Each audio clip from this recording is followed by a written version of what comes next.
idea how he got there. Tracking that blood trail is key to the investigation. Please! Then, a single gunshot leaves a young woman fighting for her life. What puts a 26-year-old female in a situation where she is assaulted in such a violent way? Could a cryptic letter be the key to unlocking this mystery? You can nod yes or no. The victim can't even talk to us. Something that the girl wrote really upset the mother. Now that really piqued my interest. Murder is always murky. It's smoke and mirrors and confusion, which is why I found it to be so fascinating.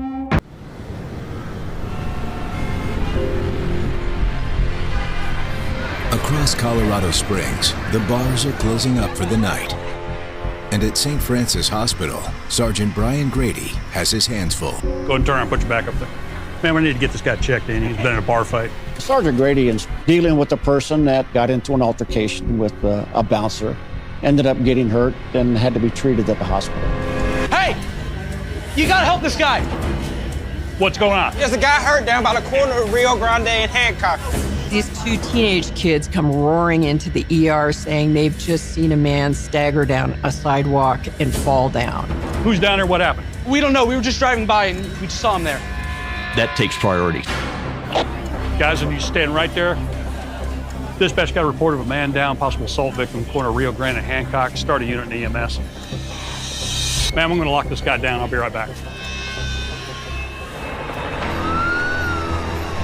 Minutes later, Officer James Huddleston arrives at a dimly lit street corner not far from the hospital. And he actually sees an individual laying down on the curb. Sir, are you okay? There's an extreme amount of blood surrounding this body. Sir, can you hear me? Are you okay?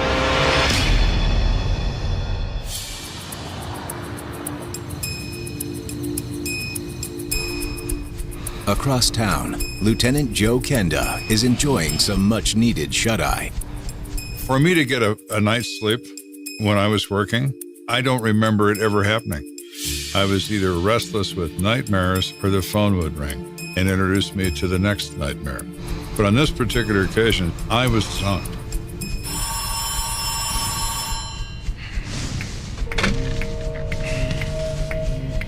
Okay. Here we go again. All right, let me get dressed. I'll be right back. I never liked leaving home at night. You're not supposed to be wandering off somewhere to look at somebody's dead body. But that was the nature of the work.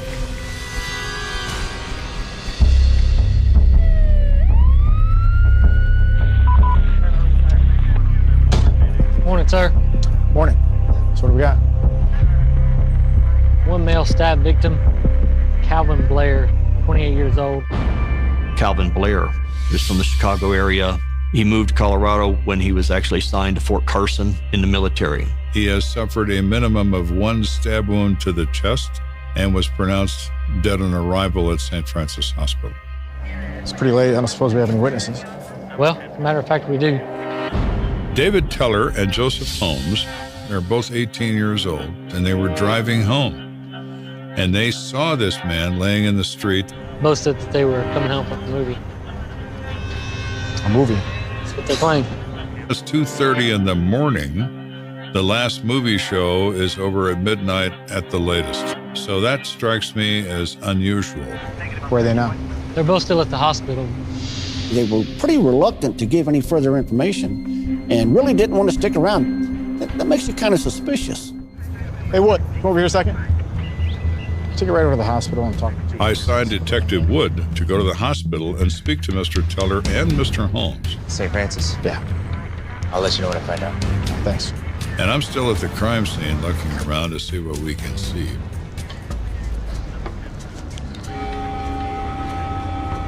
Wow, that's a lot of blood. When you see that amount of blood in a crime scene, the weapon involved had to strike a major organ. It had to strike an artery. There does appear to be a bit of a blood trail over here, though. Let's see where it goes.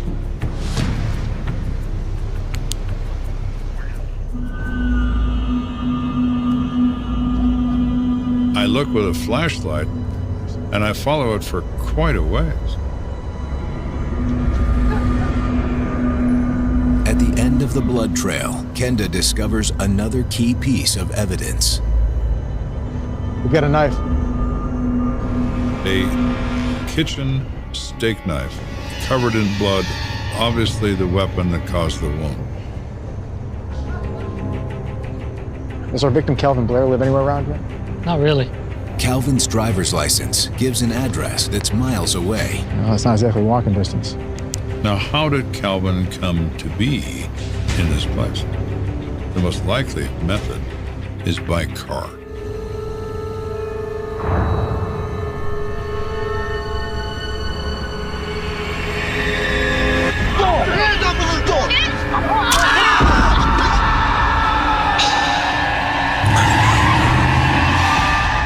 So did something go wrong in a car and he was pushed out and wound up in the street and staggered 160 feet until he died? As Kenda mulls over the notion of a potential carjacking, Detective Steve Wood is at the hospital, attempting to extract information from David Teller and Joseph Holmes. So you have something to tell me? I already told you we were at the movies and come back and just saw a guy on the side of the road. That's all there is to it, really. What movie were you watching that doesn't let out until 2 a.m.? Come on. Detective Wood's thinking, what's the reason for this nervousness? What movie was it? Tell me about it. I might want to go see it. All right, fine. We didn't go see a movie. I told my dad that so he'd get off my back. We actually went to a party and we were just coming home from that. He indicated they were driving down the road and they saw this person staggering down the street. And all of a sudden, he just fell and fell real hard. Then got closer, saw it. Saw what? The blood. It was everywhere. Come on, let's go. Let's go. Let's get out of here. We hightailed it out of there and came straight to the hospital. This is the days before everybody was carrying cell phones. They knew the hospital was close. I don't understand. Why not help the guy on the ground and bring him here to the hospital? I don't know, we weren't thinking. It just all happened so fast. Okay. Would you take a seat? I'll be with you in a moment, but don't go anywhere. Detective Wood moves on to Joseph Holmes. But after 15 minutes of questioning, he's still getting the same fishy story. We're sorry, okay? We didn't know what to do. Would you take a seat? Don't go anywhere. Wood, Kenda. Go for Kenda. So what do you hear from our two witnesses? They basically have the same story. Maybe it's the truth. Maybe they just had time to sort out the stories, but there's definitely something up with these two. 10-4, why don't you see if they'll let you look inside their vehicle, see if you find any blood or anything. All right. What's up? Hey, Lieutenant. We sent some guys that canvassed the neighborhood, see if we can find you any witnesses. And? Well, I think we may have found you somebody. His name is Alfred Clare, and he lives in a house right on the corner where the blood trail begins. Some officers are standing by with him in his house up here. Thank you. At the home of Alfred Clare, Kenda presses his new witness for more details. How you doing, Mr. Clare? I'm Lieutenant Kenda. You tell me what you saw tonight? Yes, I was sleeping, and I was awakened by 3 people out on the street, and they were by a car. And what were they doing? They were arguing. What are you doing, bro? I've been stabbed. Alfred Clare says 2 of the people drove away while the 3rd person staggered down the street. There are 2 people with Calvin Blair. Well, we happen to have 2 people in our possession. Now that works for the head count, now doesn't it? Alfred Clare tells Kenda he saw an argument between 3 people outside his home. Then, 2 of them drove away, while the 3rd left on foot. And one of them stumbled away. I think that's the fellow that you all found. It sounds like it. Did you get a good look at them? No, not really. It was too dark. And what about the vehicle? It was white. That's about it. Well, I appreciate the help. That's important. We know we've got two people that may be involved in this case, maybe not. Let's find out what kind of car they're driving.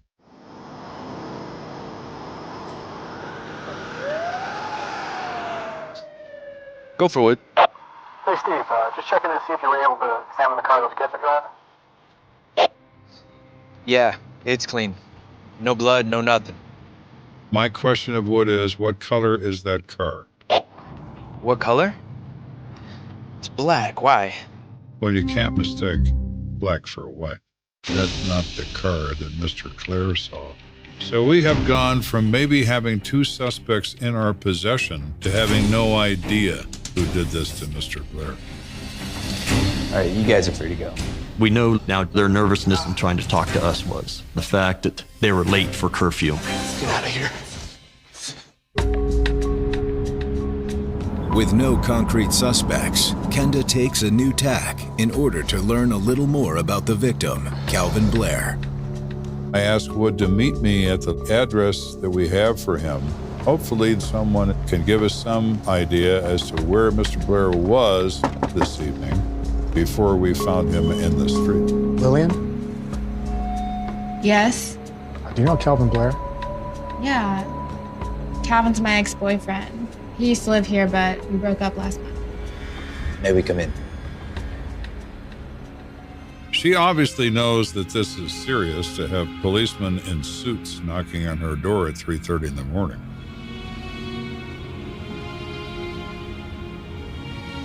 I'm very sorry to have to inform you that Calvin was killed earlier tonight. What happened? She's upset about the death of Calvin. He's an ex-boyfriend, but she's still concerned about him. Can you tell us about Calvin? Calvin was a really good man. Just lived a really tough life. He was an orphan. His brother practically raised him. When he turned 18, he decided to join the Army, looking for some type of structure in his life. The Army provides an opportunity for a young man to suddenly gain character, integrity, and a sense of purpose in his life. He was doing great, but once he got out of the Army, he kind of drifted. When that structure disappears, over time, all of those good feelings he had about himself begin to fade. And before one knows it, What's up, man? Hey, what's going on? he is lost once again. Yeah. Lillian said as time went on, he drank more and more, and it really interfered with their relationship. She loved him very much, but just couldn't be around him when he was drinking. It got to the point where I was rarely seeing him. He would go out every night and hang and drink at Cloud 9. Every police officer in Color Springs knows the Cloud 9 bar. It's a local bar that had a lot of trouble in its day. Ms. Washington, you've been very helpful. Again, we're very sorry for your loss. We'll let ourselves out. In relation to the crime scene, the Cloud 9 is less than a mile from that location. Odds are enormous. Whatever happened to Mr. Blair started at the Cloud 9. Cloud 9's been closed for several hours now. You really believe there's somebody that still be there? This is the Cloud 9 we're talking about. Somebody will be there.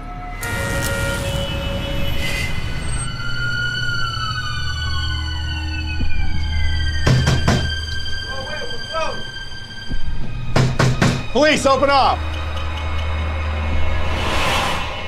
We need to talk. I don't know what y'all expect to find. It's just me and the bartender here. That's exactly what I expected to find. Hey, I'm Lieutenant Kenda. The best sources of information in any bar is the bouncer and the bartender. They all pay attention to what's happening. They know who's trouble and who isn't. You know this guy? Yeah, that's Calvin. He was just in here earlier tonight. Good guy? Oh, yeah, I love Calvin. I mean, he's got his issues, but he's got a great heart. She said when he first showed up the bar, Hey, pretty good. she described him as a prince. Everybody loved him. But the more he drank, his attitude changed. And so as it goes with alcohol, it lessens inhibitions. And he would kind of lose his manners, and then he would behave inappropriately toward women. It's like Jekyll and Hyde. We have to eject him from time to time. Didn't you just throw him out tonight? Yep. You threw him out of the bar? Yep, earlier tonight. When he starts to drink, he gets a little grabby with the ladies, and tonight he was in rare form.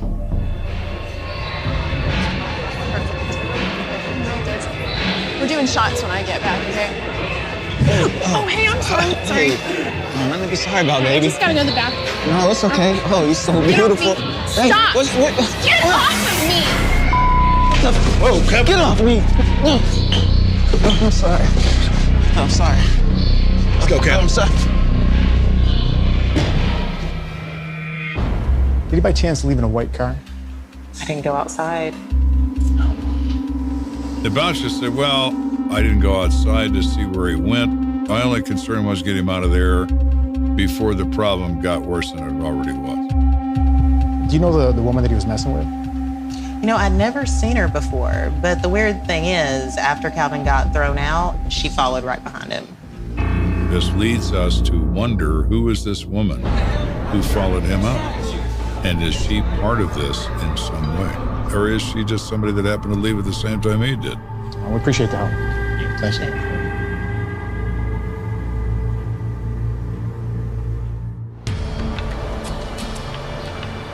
As the sun rises, Kenda is met with two objectives. In addition to Mr. Blair, we need to find a white car that was at the Cloud 9 Lounge, and that's where the work needs to start. Hey, Lieutenant. I got somebody here you might want to meet. What do you mean? Detective Wood says, we just had a guy walk in here who says he knows everything about this, and he has an attorney with him. Who? When people come into a police station with a lawyer that says they have knowledge, it's because they do. You'll never guess what kind of car he drives. Please tell me he's got a white car. Well, now, I can't wait to see what this guy's got to say.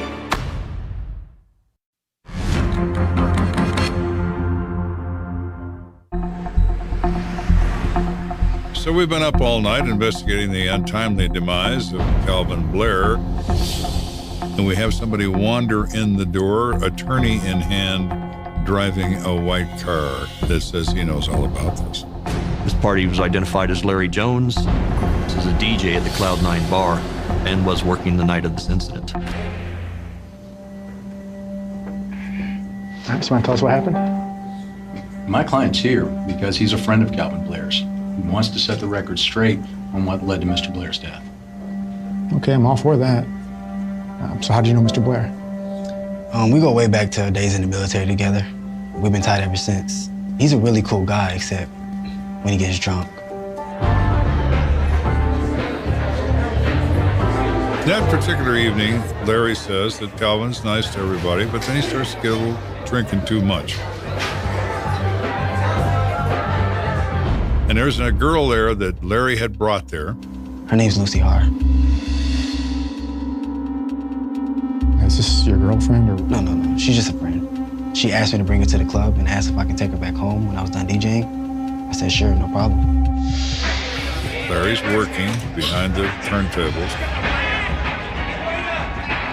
And Lucy's meeting her friends and people she knows.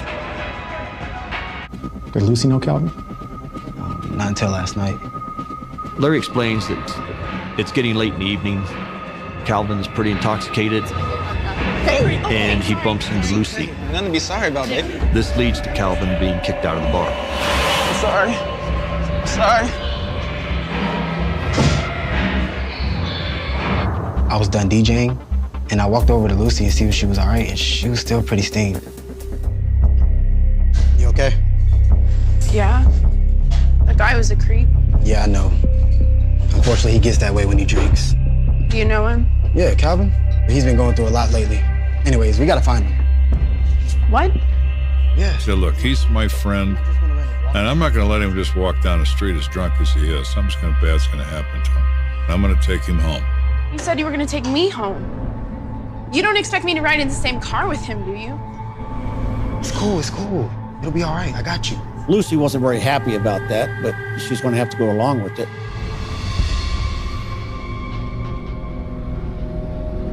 What's up, Cal?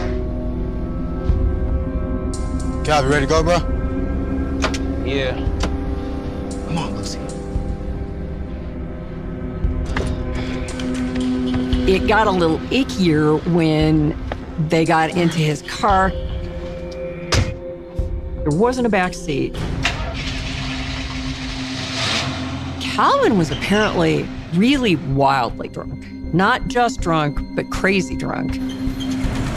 I think the situation was far worse than either Larry or Lucy realized.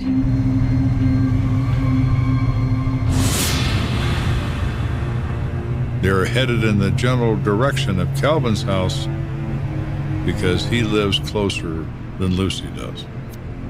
And Calvin's giving Larry instructions that don't make any sense. No. This is the wrong way. You gotta go that way. Yo, Calvin, bro, you literally just told me to turn up here. No, you gotta go that way. This dumbass doesn't even know where he lives. What'd you say? I said you're a dumbass and you don't know where you live. What the hell are you doing? Calvin, what the hell are you doing, bro? Larry says Calvin's other personality takes over, and he grabs her by the throat and starts choking her, completely unprovoked. That's when I saw her pull out a knife out her purse. She brought a knife with her? Yeah, she ran into some trouble once before, and ever since then, she carries a blade around with her. She even poked him in the leg with it.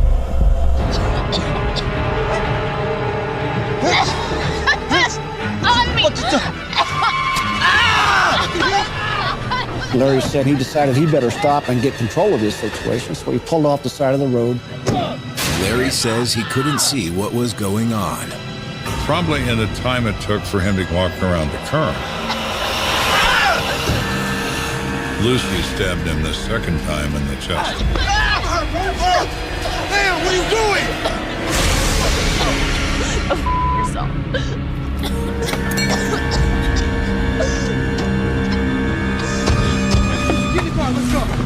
According to Larry, he saw Calvin stagger away, but assumed it was because Calvin was drunk.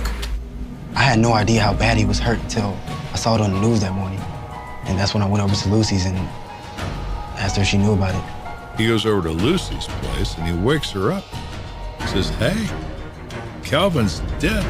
And her reply was, "He can't be dead," because no one thought he was as hurt as he was. I told Lucy that I was going to get a lawyer, and she better get one too, because I was going to tell the police exactly what happened. Now, if we believe Larry, and we do, that's going to be the next arrival at the police station. And we are absolutely correct in that. My client will not be making a statement of any kind. She exercises her right to remain silent. And you sure about that? Yes, sir. Okay, then. Now you're under arrest for murder.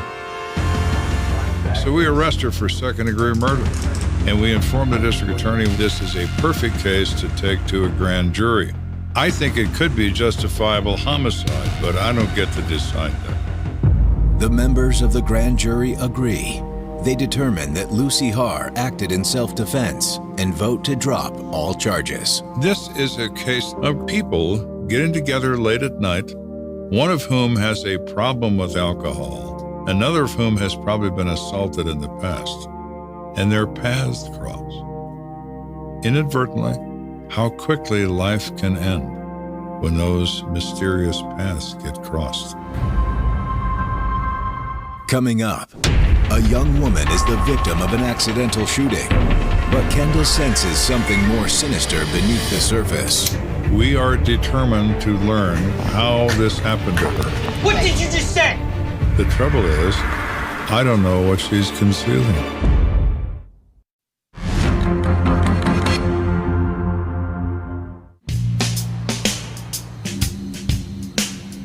It's late in the evening, and tonight, Lieutenant Joe Kenda has traded his badge for an apron. Kathy had prepped the meal, so all I had to do was put it in the oven. Even I could do that. It's supposed to be that color? I'm a much better detective than I am a cook. My cooking can be described as death from within. I'm home. Great. You're just in time. Have a seat. So we're about to sit down. She's all smiles. There we go. The phone rings. It's Kenda. She knows who it is, and the smile fades away quickly. Sorry, dear. Just come home in one piece, okay? I always do. It's time to go to work. Minutes later, Kenda is on scene and gets a briefing from Detective Skip Arms. Hey, Lieutenant. Hey, Skip. You been inside yet? Nah, Leibowitz has. Hey, Leibowitz! So what do we got? Got one victim on the way to the hospital. She's been shot. It's pretty bad. 26-year-old Alexandra Drake is in critical condition. What happened? We got a 911 call. Someone had been shot.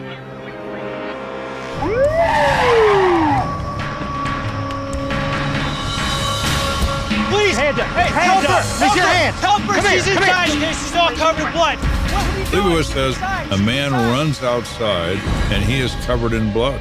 Suspect come out of the house. Took him into custody. They don't know what's going on here, but this guy's not going anyplace. They grab him and throw him in a police car. I went in and cleared the house, and that's where I found the victim.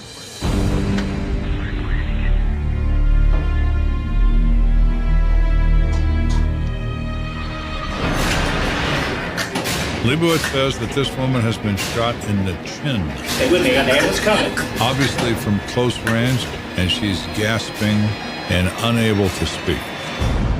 Is that the guy? Yes, sir, that's him. That's her boyfriend, Perry Nyland. He called 911 to say somebody's been shot, but we haven't been able to get much out of him. All right, why don't you go inside now? I'll go have a word with Mr. Nyland. Yes, sir. So I go over and open the door to this police car and have a chat with Mr. Nyland. Look, I didn't mean it, all right? It was an accident. I love her. Just take a deep breath and tell me what happened. I don't know. We were sitting on our couch, and I was just loading my gun. I was cleaning it, and it just went off.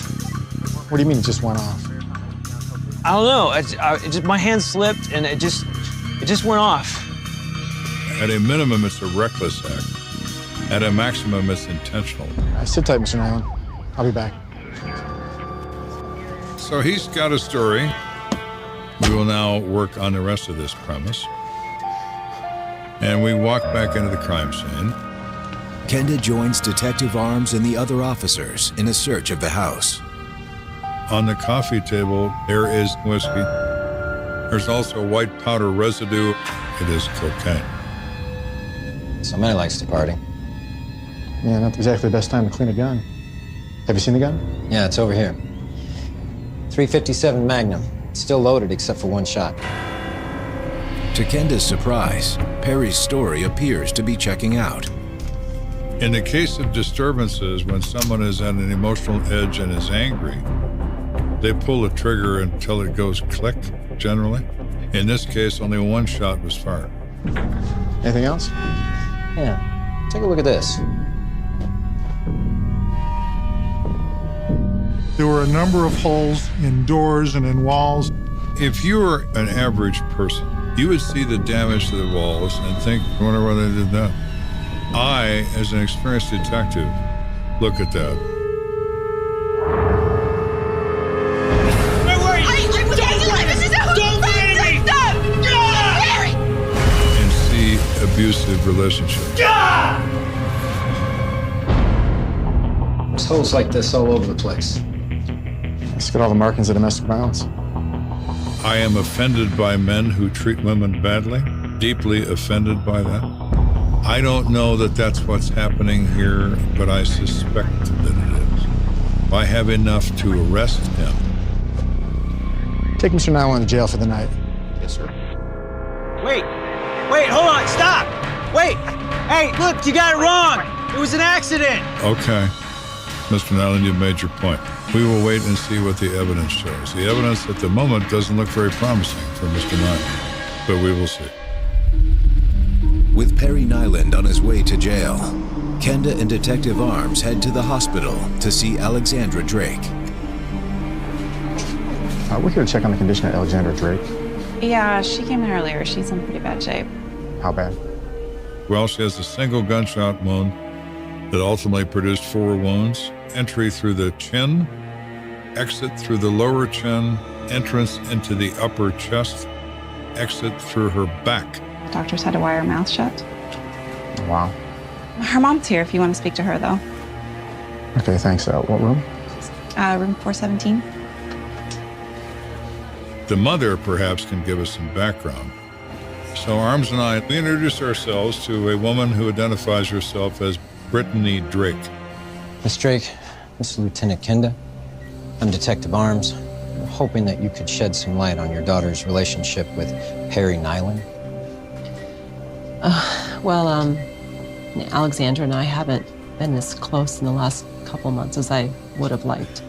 It struck me as odd that she said she's been estranged from her daughter. Something's going on with this family that may or may not be of any of my business.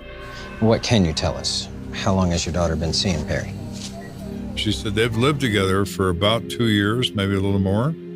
And my understanding is that this was a loving relationship. He adored her. He did everything he could for her. How's that relationship been? It's been good. They've seemed happy. I was somewhat surprised by the information that Brittany gave us with the drugs and alcohol. I sort of expected Alexandra's mom to come down hard on Perry, and in fact, she did just the opposite. All right, well, we hope for the best. Thank you for your time.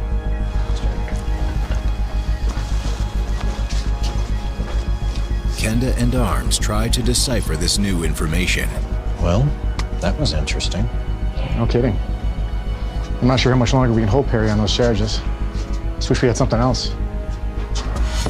But Kenda's concerns about being able to hold Perry Nyland are soon alleviated thanks to the intake officers at the El Paso County Jail. The hell is this?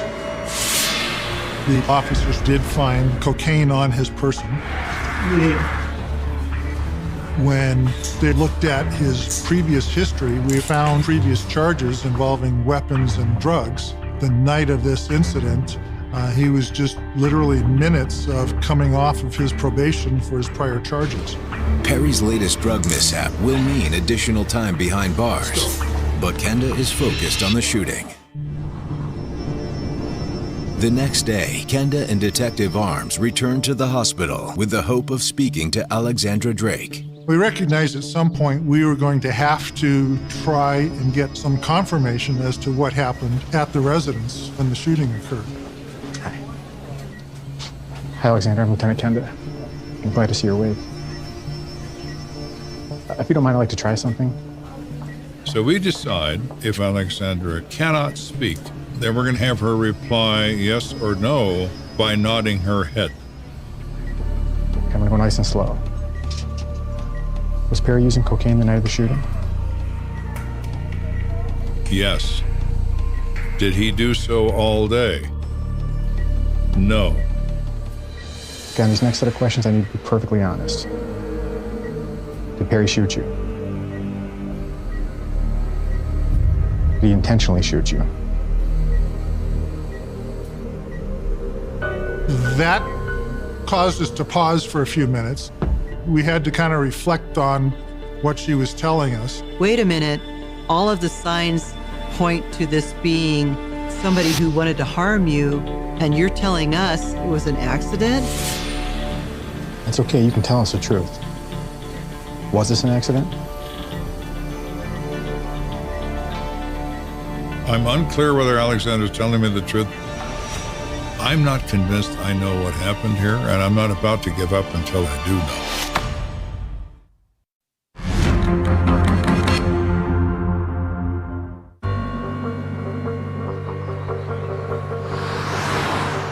We're investigating the shooting of Alexandra Drake, 26-year-old female, gunshot wound to the face, delivered close contact by her boyfriend companion, Perry Nyland.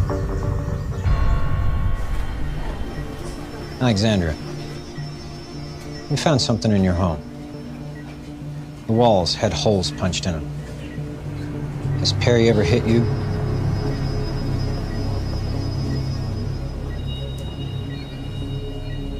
He's never hurt you? Oh, baby, it's okay. No, it's okay. It's okay, now. We're gonna let you get some rest now. We'll come back if we think of any other questions.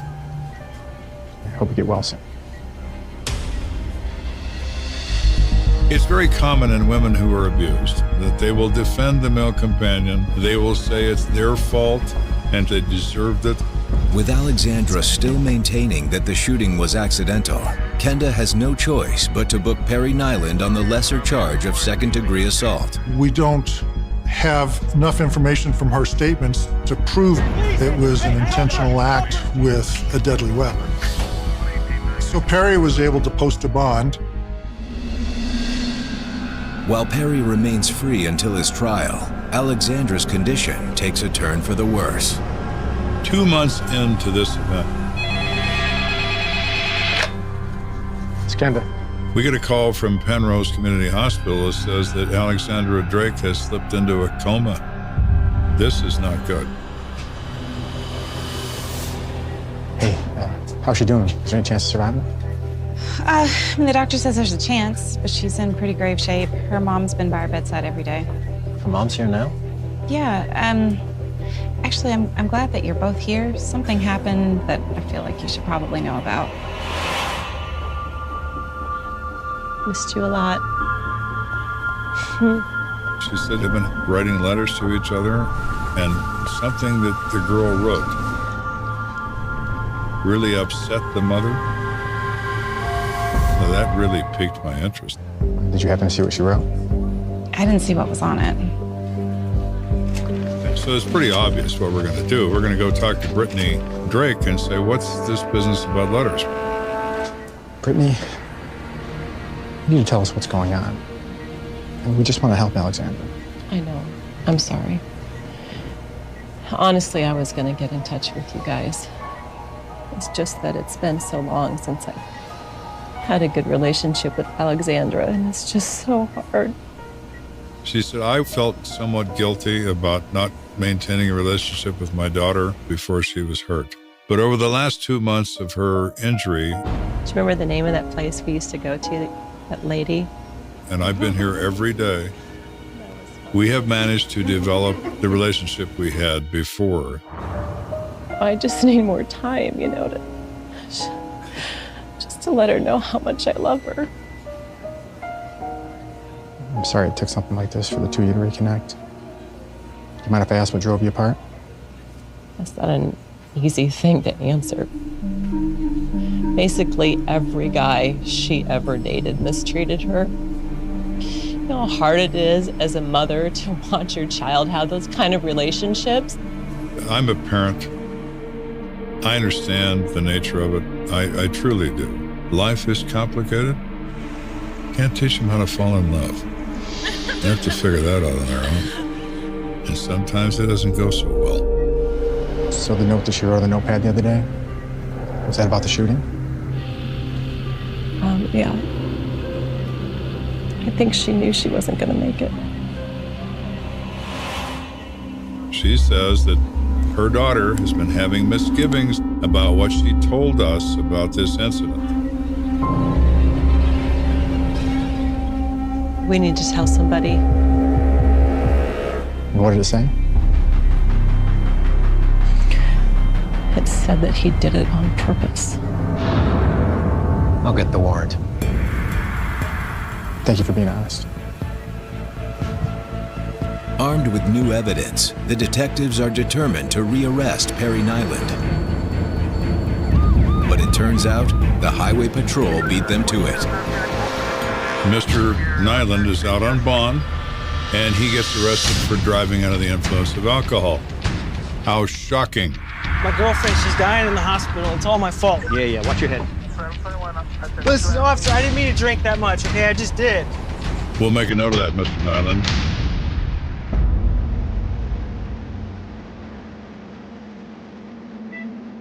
About 2 weeks after Alexandra Drake falls into a coma, she dies.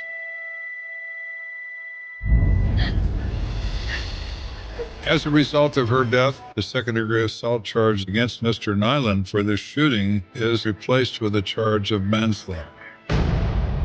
While Kenda can't be sure what exactly occurred, he believes the drugs, along with Perry Nyland's history of violence, played a major role. Perry is a prolonged user of cocaine. They have arguments all the time about everything, including nothing. Probably slow down. Why don't you shut the hell up? I think Perry was high. What? What'd you say? What did you just I say? did not say anything. What did you just say? I didn't say anything. You want to say it again? Say it again! He reacts and takes it out on Alexandra. I did say In a moment of rage, he pulls the trigger.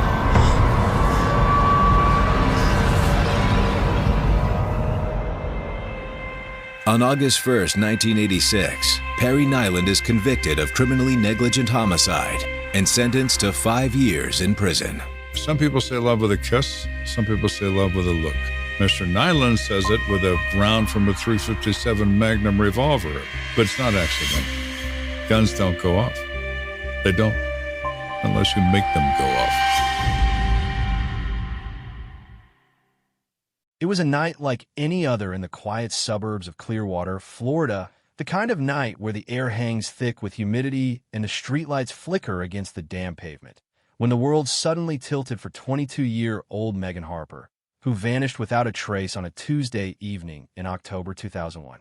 Her car was found abandoned at the edge of a darkened park, the engine still warm, keys gone, phone missing, nothing left behind but a single scuff mark on the passenger door, small enough to dismiss at first glance, but enough for investigators to sense that someone had been inside, had been taken from the world she knew. Neighbors reported nothing unusual. Doors locked, dogs asleep, the quiet hum of air conditioners masking the faint shuffle of footsteps in the night. And yet, the park was no stranger to danger. Local teens whispered about strange figures at the edge of the tree line, shadows moving just out of the corner of your eye. But the police found no evidence of a struggle, no fingerprints, no footprints leading away in the damp grass. It was as if Megan had simply evaporated into the humid Florida night. The initial investigation moved fast.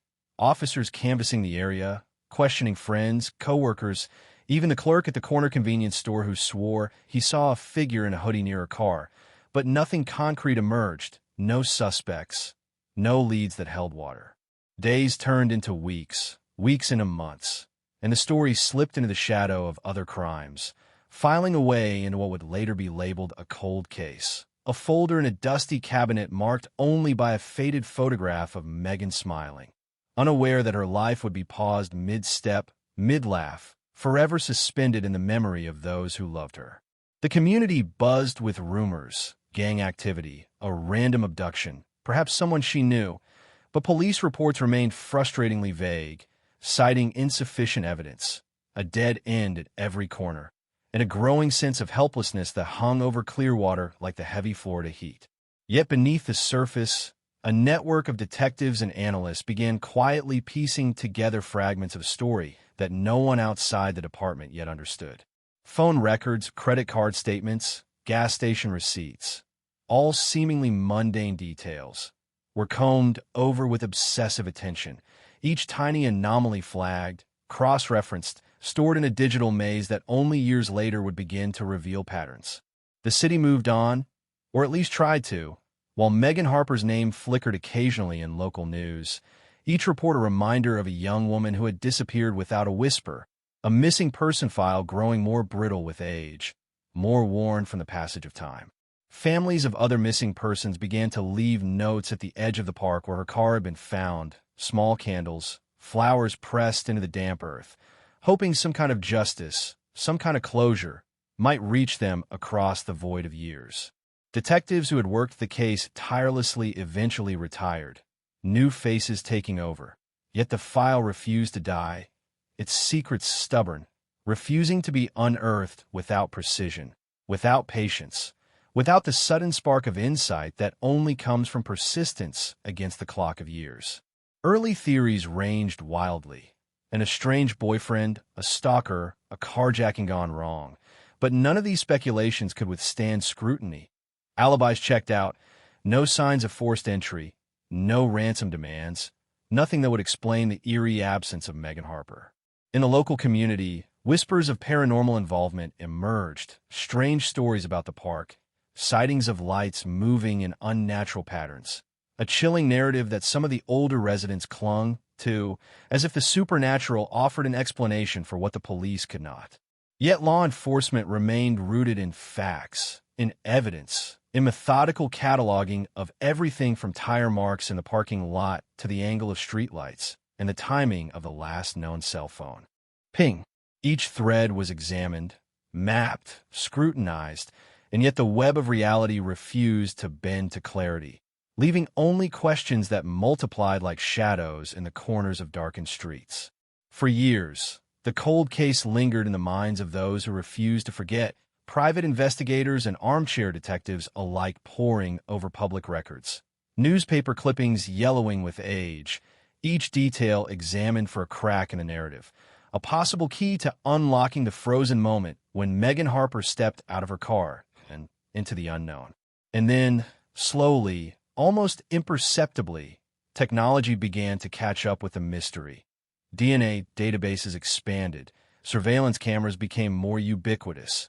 Software capable of analyzing patterns of movement and communication offered hope where once there had been none.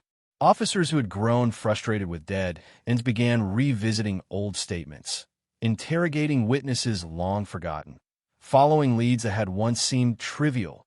A gas station clerk remembering a vehicle out of place, a neighbor recalling a van idling longer than it should, details that seemed minor at the time, but now began to stitch themselves into a map of possibility. Yet the passage of time was cruel. Memories faded, records were lost, the scent of urgency dulled by decades of bureaucratic delay. Still, the city held onto a brittle hope, the idea that one day, somehow, the story might be told in full, that the shadows that had swallowed Megan Harper might finally be illuminated. And so the investigation, quiet and relentless, continued in the background of a community that had learned to live with unanswered questions, with birthdays celebrated with a pang of absence, with anniversaries marked by reflection on a life paused mid-step. Each lead reopened a wound. Each discovery of new evidence brought both excitement and despair, for the answers, when they came, had to be reconciled with 20 years of loss. The pressure on detectives grew as forensic techniques evolved. New methods for extracting DNA from old samples, for tracing digital footprints long forgotten, offered unprecedented opportunities to finally confront the mystery. And then there were the anomalies, the things that did not fit, reports that contradicted each other, statements that seemed rehearsed, but none could be dismissed outright. For in cold cases, every whisper, every hesitation, every small detail could mean the difference between truth and oblivion. As the years dragged on, the file became a monument to perseverance, a testament to the quiet obsession of those unwilling to let a story remain unfinished, to let a life dissolve into a footnote. And through it all, the city of Clearwater carried a collective anxiety, the knowledge that behind closed doors, in offices lined with filing cabinets and fluorescent lights, people worked tirelessly to ensure that Megan Harper's disappearance would not be forgotten, that the mystery would not be permitted to linger indefinitely in the shadows. The night she vanished became legend in local circles, a cautionary tale whispered at parties, at school, in diners, each retelling adding layers of fear, speculation, and a sense of inevitability that some stories are meant to haunt. Investigators followed thread after thread, from obscure witness statements to minutiae in financial records, each connection painstakingly mapped, each dead end cataloged.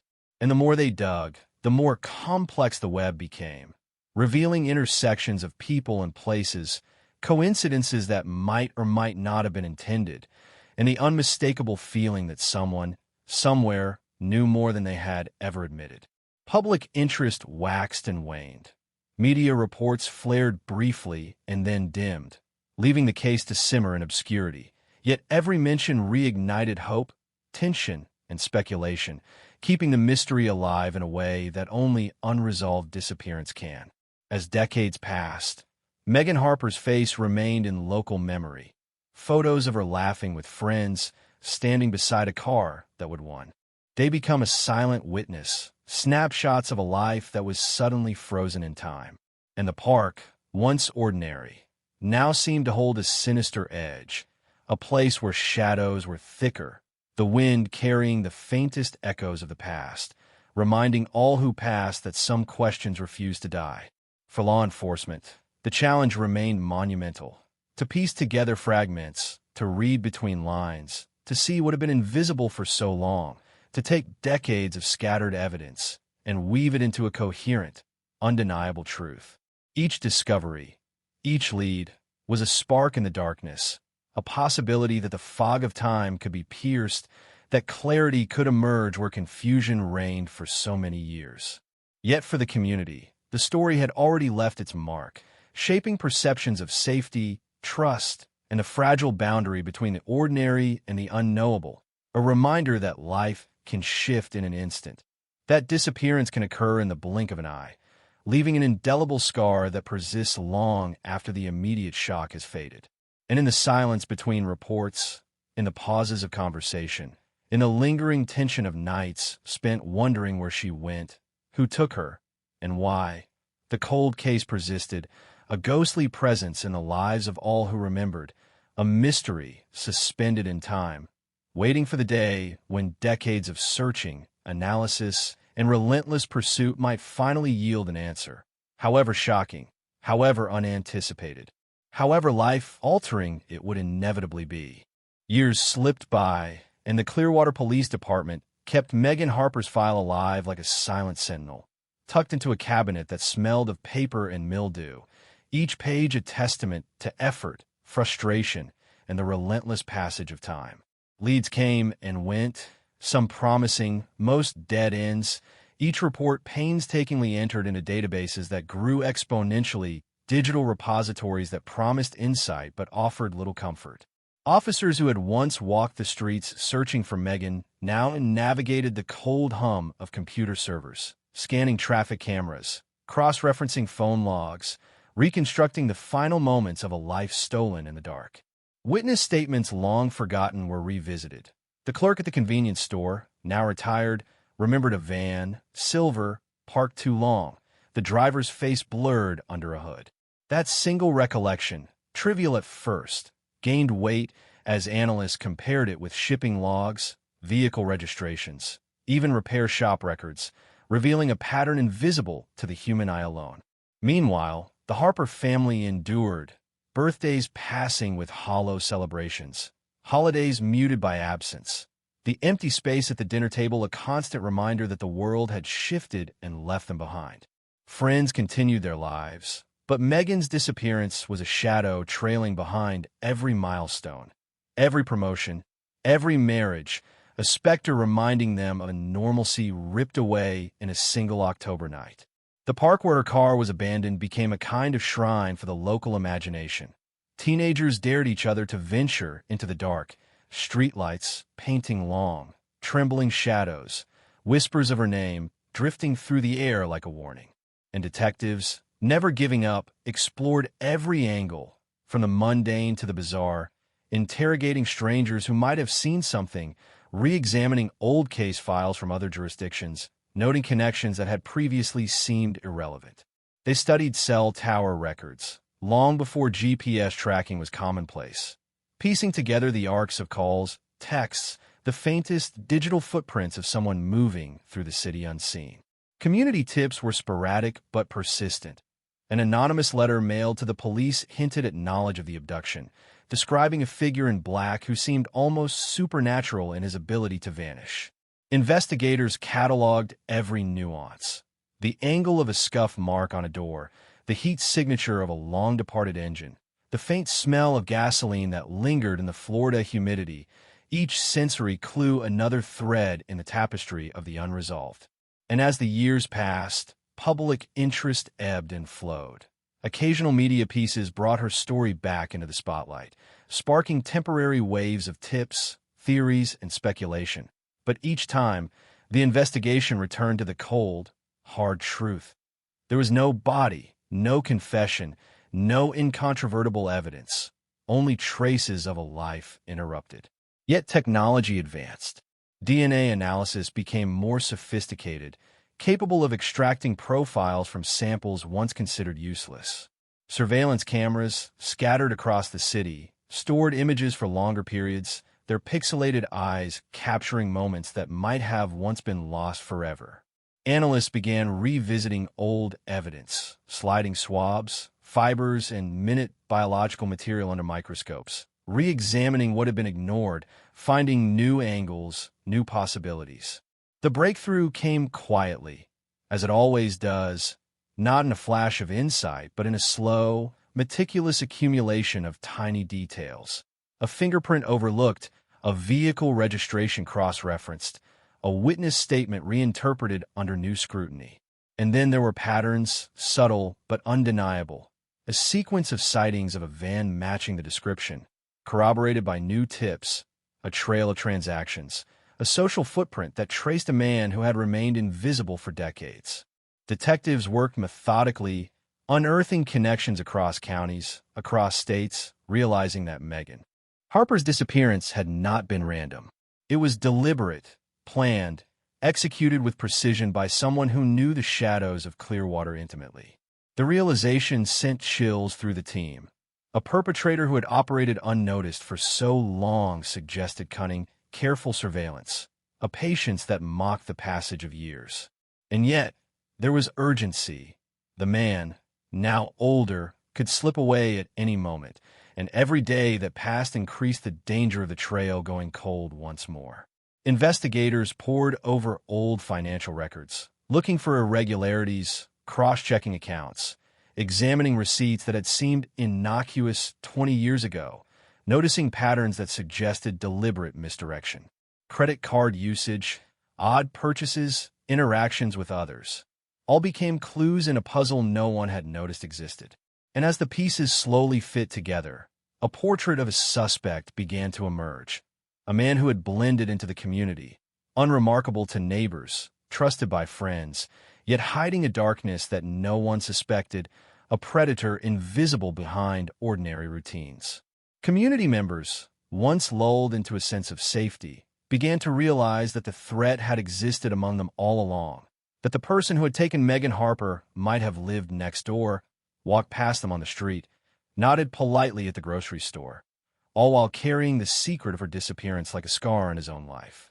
Tips poured in from people who had long stayed silent. After years of witnessing strange behavior, they now felt emboldened, offering fragments that became critical links in the chain of discovery. The pressure built, a crescendo of anticipation, the sense that the moment of revelation was imminent, the moment when decades of frustration, fear, and uncertainty would collide into a single, undeniable truth. Investigators conducted surveillance, tracing vehicles, monitoring patterns, following leads with painstaking care. The van described by the retired clerk reappeared in digital evidence, its trajectory carefully mapped, linking locations once thought random.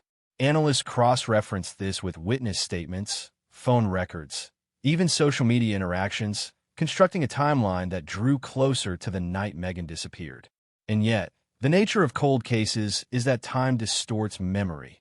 Details fade, recollections blur, and the line between fact and perception becomes dangerously thin. Officers had to navigate this delicate terrain, balancing urgency with caution, understanding that one misstep could allow a dangerous man to disappear again into the shadows of society. The Harper family, now 2 decades older, lived in quiet hope, the idea of closure tantalizingly close yet impossibly distant. Each news report, each media piece rekindling both anxiety and optimism.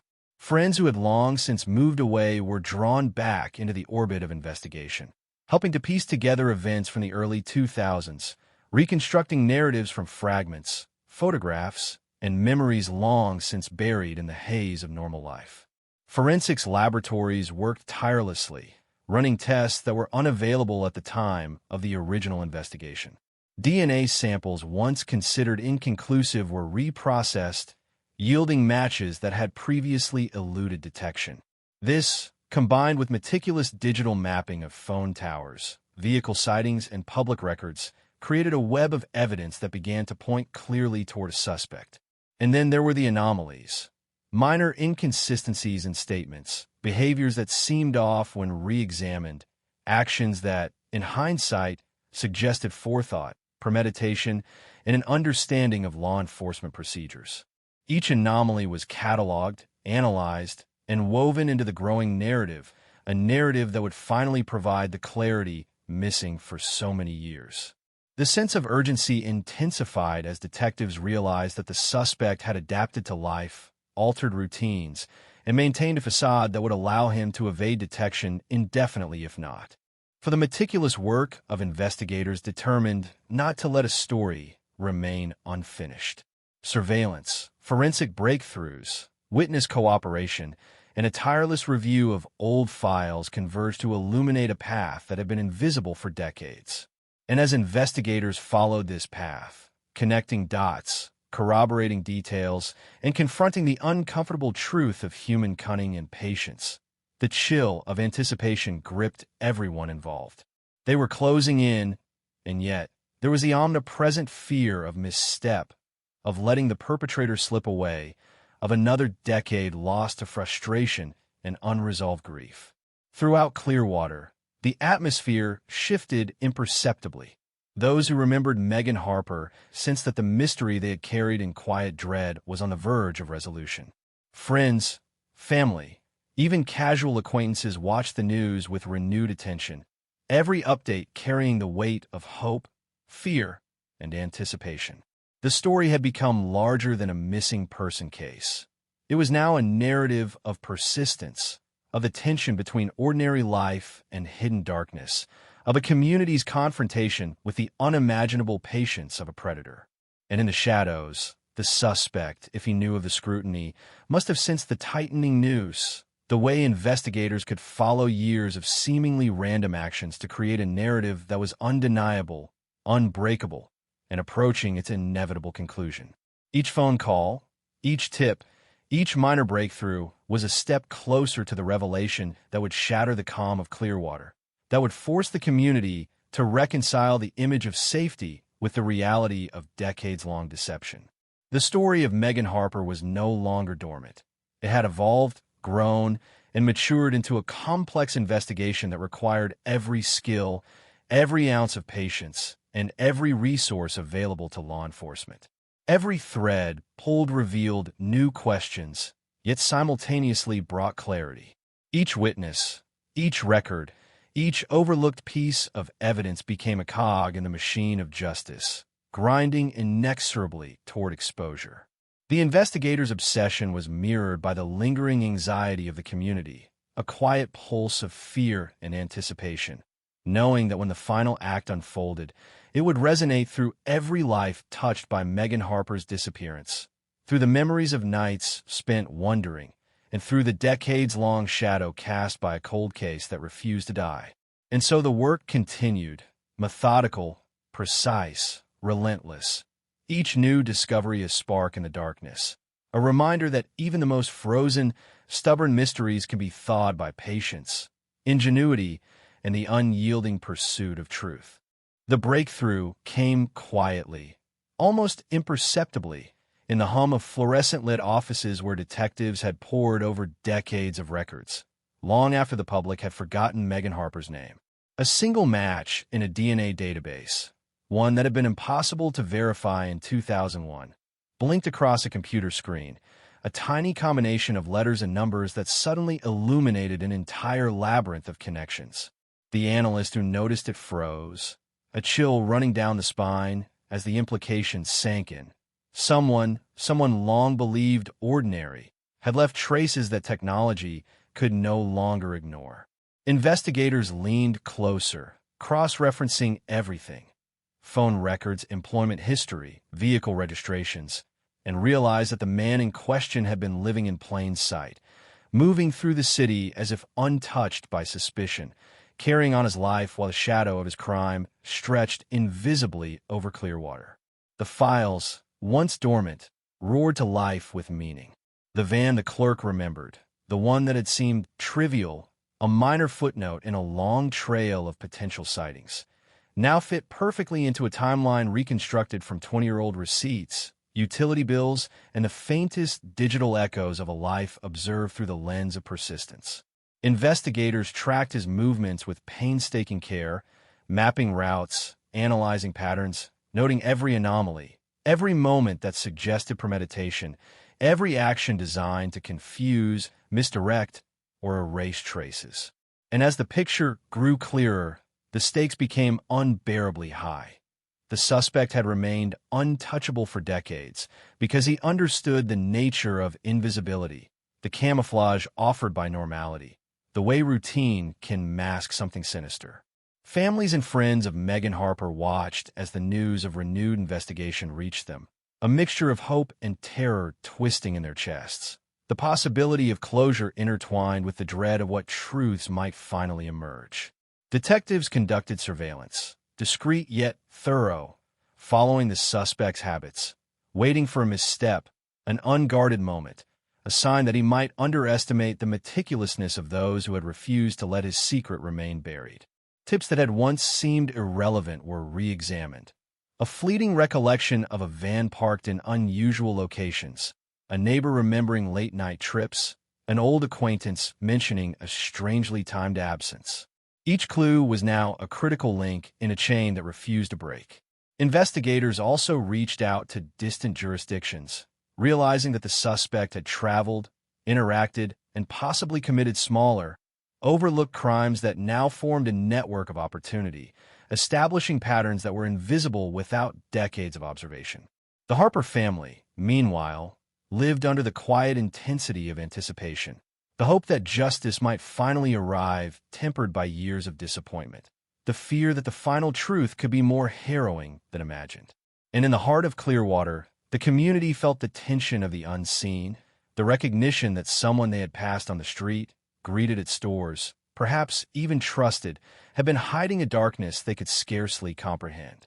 As the surveillance intensified, investigators coordinated across teams, blending old-fashioned detective work with modern forensic science, combining witness interviews with digital reconstruction, recreating the night Megan vanished with precision that had been impossible in 2001.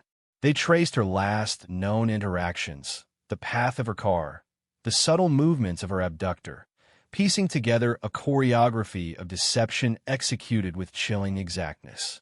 And then came the first major lead, a witness who had remained silent for years, finally willing to speak, recalling a strange interaction at the park the night Megan disappeared, a figure that had been dismissed at the time but now fit the emerging profile perfectly. The revelation sent shockwaves through the investigative team. The person who had taken Megan had known the area intimately, had anticipated police response, had manipulated witnesses through subtle intimidation, all while maintaining the guise of ordinariness.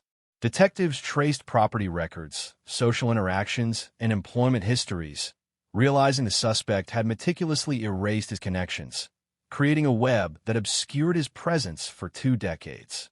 Yet these efforts had left minute imperfections, overlooked details, and traces that now formed a mosaic of guilt when assembled under the light of modern techniques. The analysis revealed a pattern. The van, the odd purchases, interactions with certain individuals, all pointing to a calculated, patient individual who had waited, planned, and executed with precision, leaving nothing behind that could have been definitively connected to him at the time. Each day, the net closed tighter. Investigators observed him discreetly, noting inconsistencies in behavior, moments of anxiety, small mistakes that revealed he was aware, deep down, that the walls were closing in. At the same time, forensic experts re-examined physical evidence from Megan's car, from fibers to scuff marks to DNA that had once seemed inconclusive. Every fragment became a key, fitting neatly into the puzzle, supporting the growing suspicion that the suspect had underestimated the inexorable march of technology and tenacity. The city, meanwhile, buzzed quietly with tension, though few realized the significance. People passed familiar faces on the street, oblivious to the investigation unfolding around them. Yet the atmosphere was thick with anticipation, the kind of collective holding of breath that accompanies the approach of revelation. In offices lined with files and blinking monitors, detectives worked late into the night, connecting dots, re-interviewing witnesses, analyzing inconsistencies, triangulating locations, and waiting for the decisive moment when evidence could finally yield an arrest. The investigation, long considered cold, was anything but dormant. It had been incubating in shadows, gathering clarity, evolving with each technological advance, each new insight, each human recollection that had previously been overlooked. Then came the confrontation with history. Cross-referencing records revealed that the suspect had interacted with multiple peripheral figures in Megan's life, a web of connections that initially seemed coincidental, but now mapped perfectly to her disappearance. Financial transactions, cell tower pings, and travel logs coalesced into a timeline that left little doubt. Detectives realized that the suspect's patience had been his greatest weapon, but also his undoing. The longer the case remained unresolved, the more opportunities there were for technology, persistence, and relentless investigation to catch up with him. Witnesses were re-interviewed with a new understanding of what to look for, questions phrased to uncover details that memory had buried, subtle cues that had previously gone unnoticed, now serving as critical confirmations. And then a breakthrough in communication patterns. Phone records that had once seemed random now revealed a coded pattern of contact, a sequence that aligned perfectly with the suspect's movements and interactions on the night Megan vanished. The realization sent a jolt through the team. They were finally seeing the architecture of the crime, the blueprint of premeditation, the chilling evidence of someone who had controlled events with calculated precision. Surveillance intensified, forensic teams prepared, and detectives coordinated across jurisdictions, preparing for the moment when decades of investigation would finally confront a living suspect. The pressure built as each detail was verified, each connection confirmed, each anomaly reconciled, until the case, once cold and dormant, was a tightly wound coil ready to spring. The Harper family, living in quiet hope and lingering fear, waited for the inevitable moment, the culmination of years of grief, uncertainty, and relentless pursuit. Friends and community members, many long since gone from Clearwater, followed developments with fascination and horror, the realization that the monster among them had been visible all along, a reminder that evil often wears the mask of ordinariness. And in the final days before the confrontation, investigators reviewed every angle, ensuring that the arrest would be meticulous, undeniable, and complete.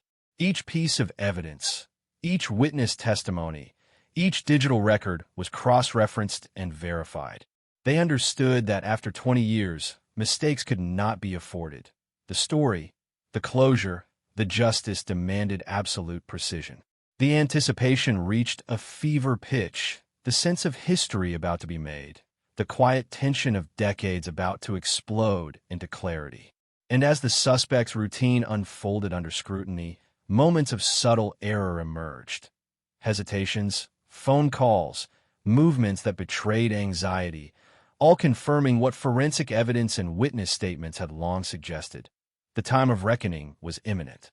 Investigators moved cautiously, deliberately, knowing that any misstep could allow the suspect to vanish once more into the shadows, a phantom who had already eluded justice for far too long.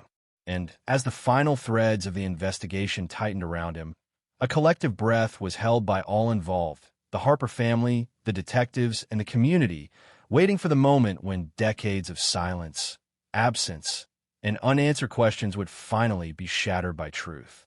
The days that followed were a blur of tension, a relentless rhythm of observation, analysis, and preparation as detectives closed in on the suspect who had eluded justice for over 2 decades. Every movement, every routine, every interaction was scrutinized, recorded, and mapped, a choreography of human behavior dissected with the precision of a surgeon.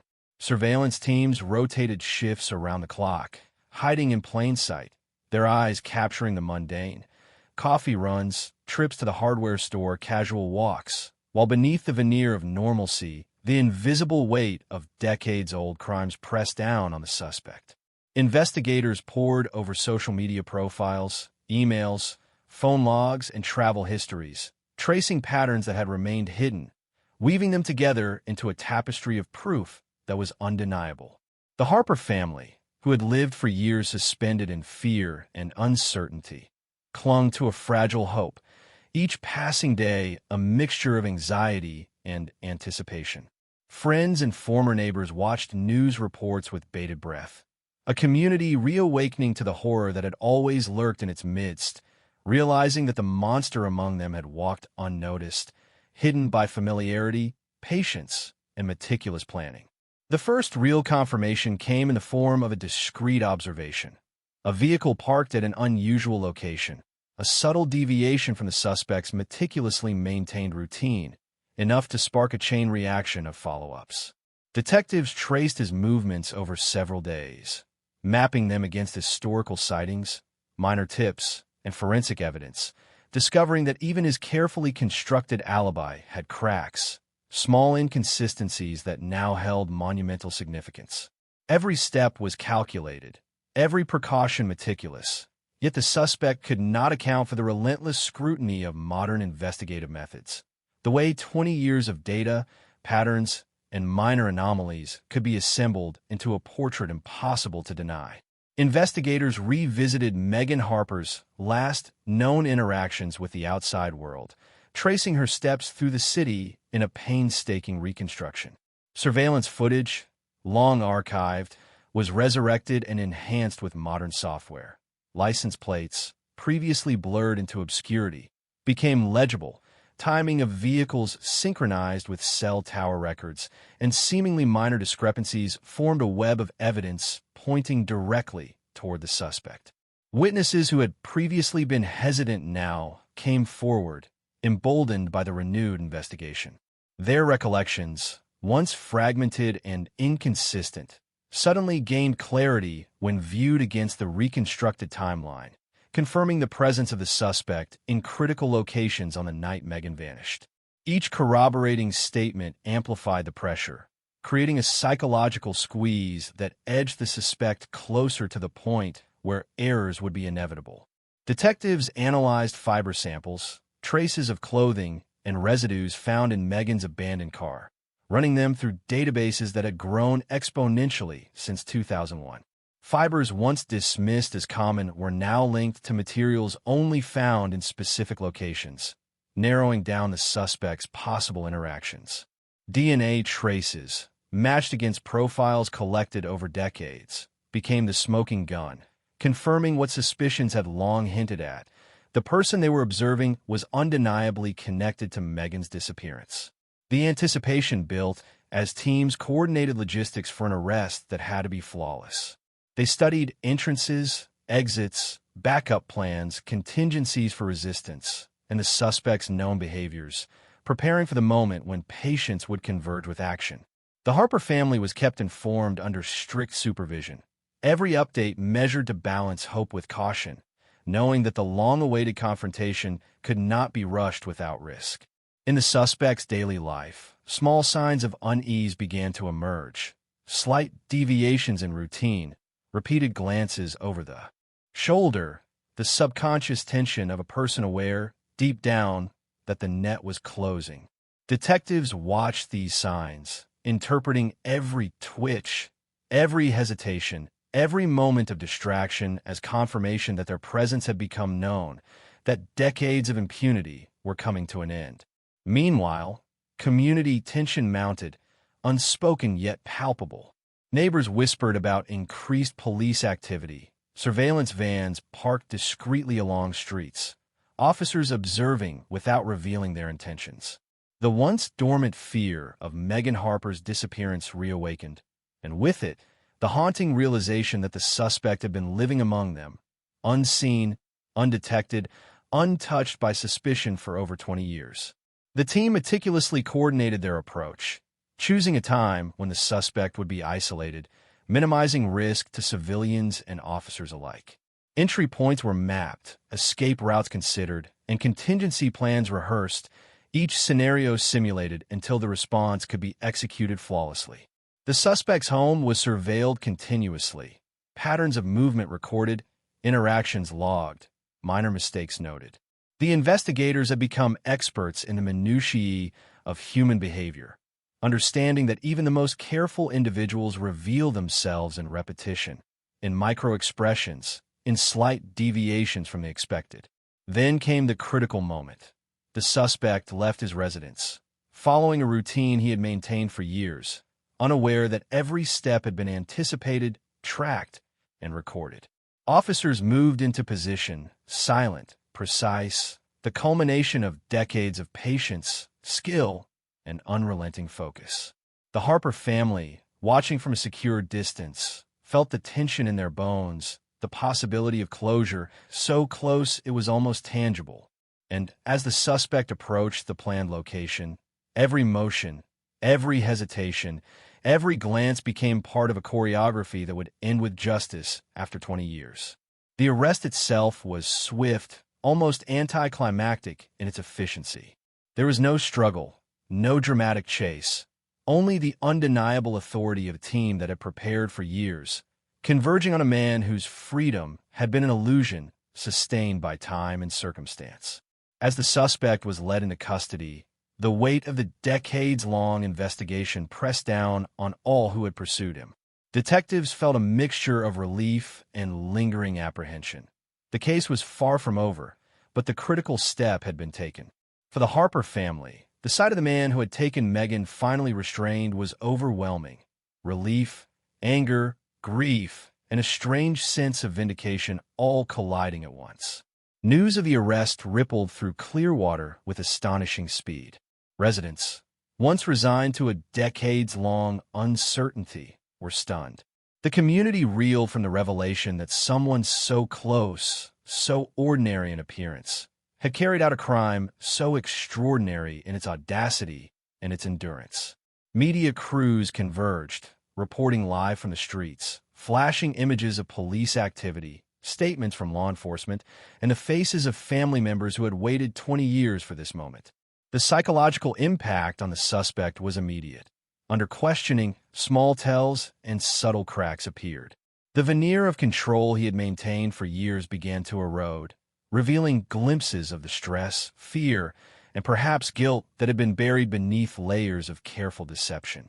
Detectives methodically extracted information, following protocols designed to ensure evidence was gathered legally and conclusively. Every statement, every piece of corroborating detail, every confession or denial became part of the mosaic that would finally complete the picture of what had happened that night in 2001. Public fascination was intense. The story of Megan Harper's disappearance and the decades-long pursuit of her abductor captivated audiences far beyond Clearwater. Experts in criminal behavior analyzed the suspect's methods, the psychology of patience, and the lengths a person can go to avoid detection, offering commentary that was both chilling and enlightening. Yet for those directly involved, the Harper family, the detectives, and the community, the focus remained on the human reality. A life interrupted, a mystery resolved, a long shadow finally lifted. Evidence recovered from the suspect, cross-referenced with decades-old clues, confirmed key details: the van, the interactions, the subtle manipulations that had allowed him to evade capture for so long. Every aspect of the case fell into place, transforming conjecture into fact, suspicion into certainty, and decades of uncertainty into a definitive account of a crime meticulously executed. As the suspect was formally charged, the Harper family experienced a complex mixture of closure and continued grief. While justice had finally begun to be served, the memory of the years lost, the absence endured, and the uncertainty suffered remained, a reminder that time cannot fully be restored. And throughout Clearwater, the sense of security, once assumed, was shaken. The revelation that someone could operate so long without detection forced the community to confront uncomfortable truths about vigilance, trust, and the nature of evil concealed beneath ordinary lives. Investigators began preparing for trial, aware that the work was not yet complete. Evidence had to be meticulously presented, witnesses readied, timelines reconstructed, and the narrative of the crime articulated in a way that was compelling, irrefutable, and legally sound. The story of Megan Harper, once a cold case gathering dust in a cabinet, had now evolved into a high-profile prosecution, the culmination of decades of relentless investigation, modern forensic technology, and the persistence of those unwilling to let a life vanish without resolution. And while the arrest marked the beginning of legal proceedings for the Harper family and the detectives who had pursued justice tirelessly, it represented a profound shift. A long, dark chapter of uncertainty and grief had finally yielded to action, revelation, and the possibility of emotional closure, however tempered by the passage of time. The arrest of the suspect sent ripples through Clearwater like a shockwave, quiet streets buzzing with the revelation that the man who had haunted their collective imagination for 20 years had been living among them, invisible, undetected, untouchable until now. News cameras swarmed the area, capturing the tense faces of detectives, the wary eyes of neighbors, and the teary, resolute expression of the Harper family as they witnessed the culmination of decades of unanswered questions. Inside the interrogation room, the suspect sat under harsh lights, the weight of his past now pressing down in a way that time had previously shielded him from.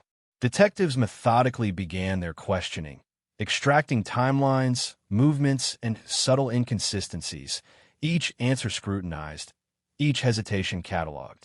The man's facade of control began to fracture almost immediately. Micro-expressions betrayed fear, pride, and a grudging awareness that the meticulous efforts of investigators had cornered him. Evidence from the scene, painstakingly preserved over 20 years, was laid before him. Fibers, DNA traces, vehicle registrations, phone logs, all forming a network impossible to deny. The suspect shifted in his chair, eyes darting to the corner, hands fidgeting, a subtle rhythm of panic barely contained, and the detectives pressed forward, relentless, precise, methodical, knowing that decades of patience had led to this exact moment. Each detail reconstructed from the night of Megan Harper's disappearance was presented as a puzzle piece, every fragment validated by modern forensic techniques, digital mapping, and eyewitness recollection. The psychological pressure built like a tightening vice. The suspect understood, finally, that there was no escape, that the long shadow of his crime had been illuminated by the unyielding persistence of those determined to see justice done. Meanwhile, outside the police station, the Harper family grappled with a complex mixture of relief, grief, and lingering dread. 2 decades of absence, uncertainty, and imagined scenarios had culminated in this moment, and yet the emotional weight of the years lost could not be erased. Friends, neighbors, and community members watched from a distance, the arrest rekindling memories of nights spent wondering, of rumors whispered and fears endured, of a darkness that had been hiding in plain sight. Investigators continued to assemble the story, detailing how the suspect had orchestrated Megan's disappearance with chilling precision. Every action, every decision, every subtle manipulation now had a place in the narrative. The van, once dismissed as an incidental detail, was tied definitively to his movements, each stop mapped to corroborate the timeline of abduction, transportation, and concealment. Forensic analysis confirmed what intuition and circumstantial evidence had long suggested. This was no random act, no opportunity crime, but a calculated, patient orchestration executed with an understanding of law enforcement limitations, community routines, and the vulnerabilities of a 22-year-old woman alone on a Florida night. As the suspect reluctantly answered questions, small admissions emerged, fragments of truth that illuminated the dark puzzle in vivid relief. Detectives noted patterns, routes taken, locations selected for concealment, interactions with peripheral individuals who had unknowingly abetted his long-term evasion. Each revelation was methodically verified, cross-referenced, and used to reinforce the case that had been building in silence for decades. The media seized on the story, broadcasting the unfolding revelations to a public eager for both justice and understanding. Analysts dissected the timeline, psychologists commented on the suspect's behavior, and the narrative of meticulous patience captured the imagination, instilling awe and horror simultaneously. Yet for those closest to the case, the Harper family, detectives, and officers who had spent years in relentless pursuit, the focus remained starkly human. The life lost, the years stolen, and the opportunity for closure finally at hand. Investigators began reconstructing Megan Harper's last known interactions, her movements across Clearwater mapped with surgical precision. The subtle deviations in the suspect's routine were linked directly to her disappearance, evidence that had been impossible to verify in 2001 now forming the backbone of the case. Witnesses corroborated critical moments, each testimony sharpening the clarity of events, transforming speculation into a coherent sequence of actions that no reasonable doubt could challenge. The psychological impact on the suspect was profound. Hours of questioning, confrontation with incontrovertible evidence, and the awareness of his long-term visibility eroded the confidence he had cultivated over decades. Microexpressions, verbal slips, and hesitation revealed the human vulnerability beneath a carefully constructed exterior, confirming the investigators' understanding of a man who had relied on patience and invisibility for years. Detectives continued to extract details, documenting every statement, cross-referencing accounts, and mapping connections with meticulous care. This was not merely an interrogation.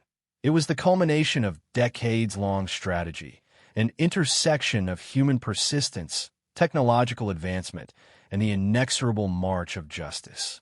Meanwhile, the community experienced a complex wave of emotion. Residents who had lived in quiet fear, speculation, and unease were suddenly confronted with the tangible reality that someone they had passed on the street, perhaps even trusted, had orchestrated a crime beyond their imagining. Conversations rippled through neighborhoods, cafes, and workplaces. Parents spoke quietly to children about safety. Friends exchanged hushed theories, and the shadow of Megan Harper's absence began to be illuminated in painful detail. For the Harper family, emotional reactions were raw and multifaceted. Relief that the suspect was in custody intertwined with grief that no arrest could ever fully heal the absence of a life stolen in its prime. Memories of birthdays missed, holidays endured in quiet anguish, and imagined scenarios of what could have been merged with the knowledge that truth, however delayed, had finally arrived. Law enforcement meticulously cataloged all material evidence, verifying its integrity and ensuring that the narrative built over decades was legally sound. DNA evidence, eyewitness accounts, digital records, and forensic reconstructions converged into a coherent story that demonstrated not only the suspect's guilt, but also the depth of planning, manipulation, and foresight he had employed to evade capture. Public attention remained intense.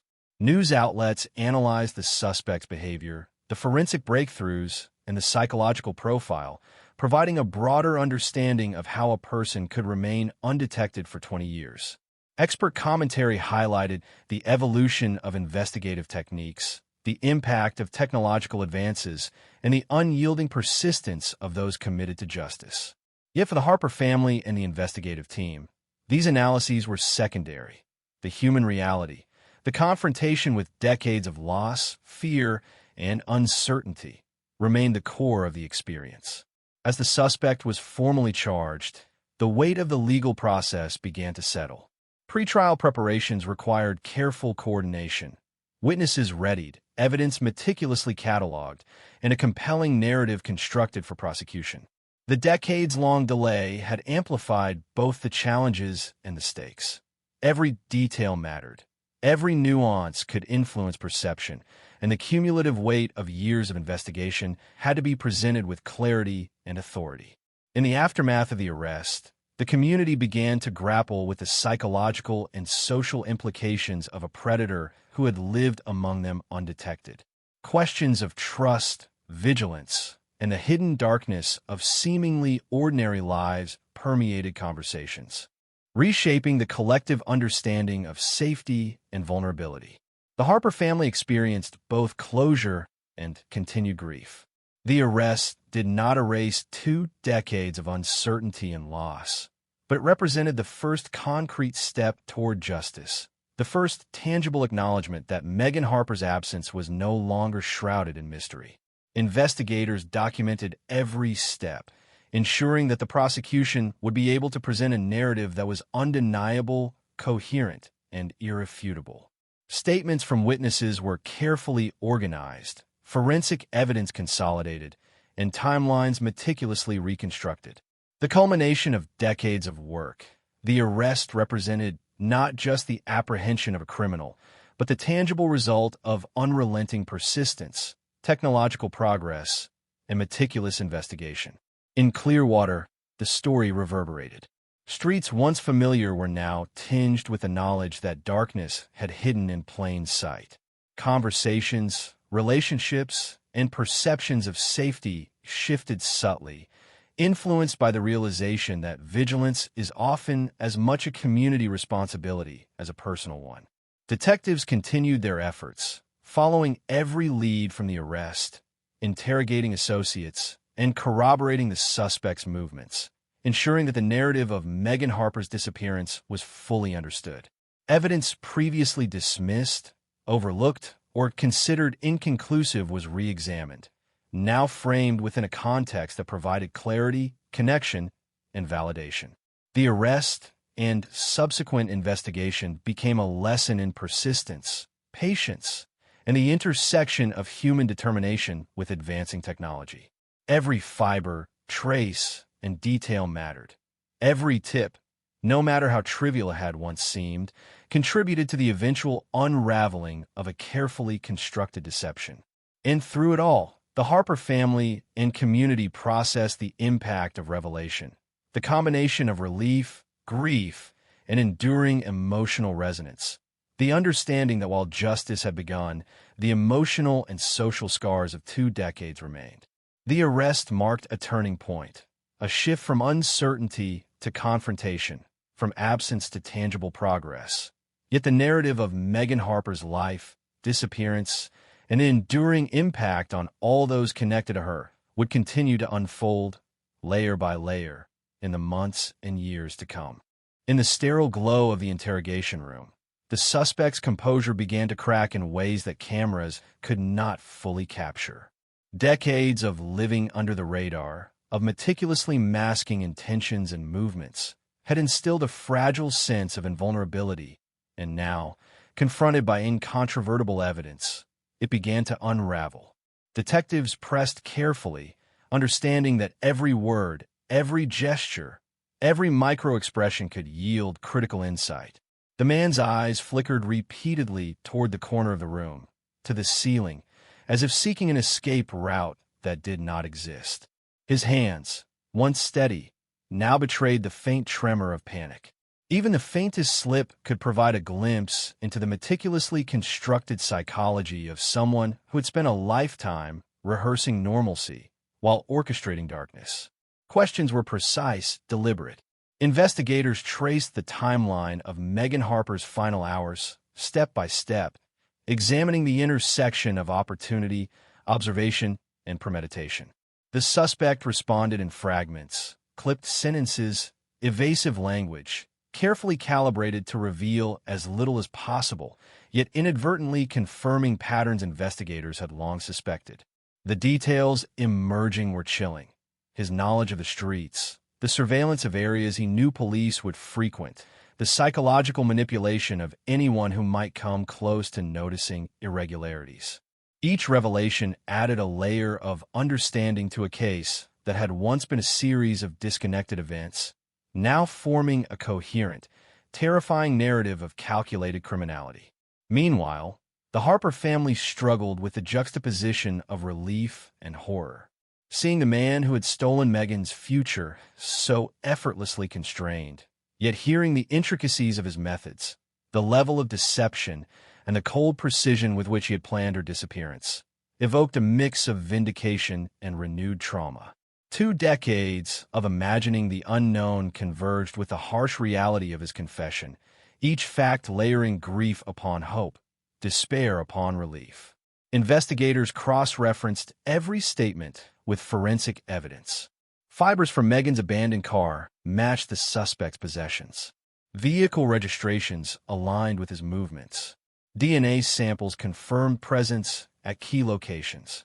Cell tower data mapped the paths of his communications, revealing the subtle choreography of control he had maintained. Each minute detail transformed the narrative from circumstantial to irrefutable. As the interrogation progressed, subtle psychological fissures became apparent. The suspect's language betrayed arrogance, rationalizations, and a chilling detachment from the humanity of his actions. He spoke of movement patterns, timing, and opportunity as if analyzing a chessboard, not acknowledging the life disrupted by his choices. Detectives noted the contradictions between his calm, analytical explanations and the involuntary gestures of stress. Licking lips, tapping fingers, momentary eye shifts, each a breadcrumb illuminating the inner conflict of someone long habituated to secrecy, yet suddenly unmasked. Beyond the interrogation room, Clearwater felt the aftershocks of revelation. Residents grappled with the dissonance of familiarity and horror. Conversations shifted from casual gossip to contemplations of trust, vulnerability, and the hidden darkness in everyday lives. Parents whispered caution to children. Neighbors watched each other with newfound awareness, and the communal psyche absorbed the reminder that evil often operates quietly, patiently, and invisibly. Investigators also delved into the suspect's digital footprint. Emails, social media interactions, financial records, and even minor online queries became pieces of the puzzle. What once appeared trivial, a purchase, a forum post, a travel reservation, now illuminated the sophistication of premeditation and the extent of concealment. Each recovered detail, once lost in time, now contributed to a comprehensive understanding of the crime, demonstrating both meticulous planning and human error. The suspect revealed, inadvertently, a pattern of psychological manipulation extending beyond the immediate crime. Friends and peripheral figures had been unwittingly drawn into routines designed to mask his actions. Neighborhood interactions, casual acquaintances, and community routines had all been subtly exploited. Investigators pieced together these networks, constructing a portrait of deception and control that spanned years and communities, emphasizing the calculated patience that had enabled him to evade detection for 2 decades. Inside the interrogation, tension mounted. Detectives employed a combination of direct confrontation, evidence presentation, and psychological pressure. The suspect oscillated between deflection, minimal admissions, and careful observation of interrogators' reactions. Each response was analyzed, every pause measured, every nuance logged. The room became a crucible in which truth and evasion collided, a microcosm of decades-long pursuit condensed into hours of relentless focus. Outside the room, the Harper family continued to process the unfolding reality. The man who had disrupted their lives, who had cast a shadow over years of birthdays, holidays, and ordinary routines, was finally accountable. Yet, as details emerged, the precise planning, the manipulation of witnesses, the cold precision, their relief mingled with renewed grief, as understanding the depth of his deception made tangible the years of absence and loss. Forensic experts contributed critical insight. Reanalysis of evidence yielded unexpected clarity. Fibers, residues, and minute traces of biological material that had previously been inconclusive now fit seamlessly into the reconstructed narrative. Digital enhancements of archived footage revealed subtle movements, license plate reads, and human interactions previously undetectable. The combined weight of these findings eliminated lingering doubts, providing investigators and the family with the certainty that justice was no longer an abstraction. The community observed, entranced and horrified. The story of Megan Harper's disappearance, once relegated to forgotten headlines, had transformed into a cautionary tale of patience, deception, and resilience. Public fascination, though intense, paled against the private reality of trauma endured, memories of nights filled with speculation and the long shadow of unresolved fear. As the suspect recounted elements of his actions, carefully, selectively, yet revealing patterns and methods, investigators documented every word. Behavioral psychologists analyzed speech patterns, pauses, and rationalizations, constructing profiles that would inform both prosecution and understanding of criminal persistence. Each revelation underscored the calculated nature of the crime, highlighting the intelligence and patience that had allowed him to remain undetected. Yet, even as the case reached its deepest revelations, uncertainty lingered. Certain choices, movements, and interactions remained unexplained, enigmatic deviations that hinted at motivations and thoughts never fully understood. The case, though resolved in terms of apprehension, still contained shadows that human analysis could not illuminate, leaving room for speculation, fear, and continued reflection on the unpredictable complexity of human behavior. For the Harper family, these lingering questions created a dual reality. They had closure, tangible accountability, yet were haunted by the knowledge that the inner workings of the crime, the emotional and psychological motivations, might remain partially unknowable. Investigators, recognizing the importance of comprehensive understanding, continued meticulous work. Every statement, every recovered item, every digital footprint was analyzed, seeking to uncover every facet of the crime. Patterns of psychological manipulation, premeditation, and opportunistic behavior were cataloged, reinforcing the narrative for trial, yet also illuminating the profound patience and cunning that had facilitated decades of evasion. Community awareness evolved alongside the investigation. Citizens reflected on the subtle signs they had missed, on the quiet anomalies in daily life that, retrospectively, took on ominous significance. Neighborhood routines were reconsidered, casual trust reevaluated, and the awareness of hidden danger became a permanent layer beneath the surface of ordinary life.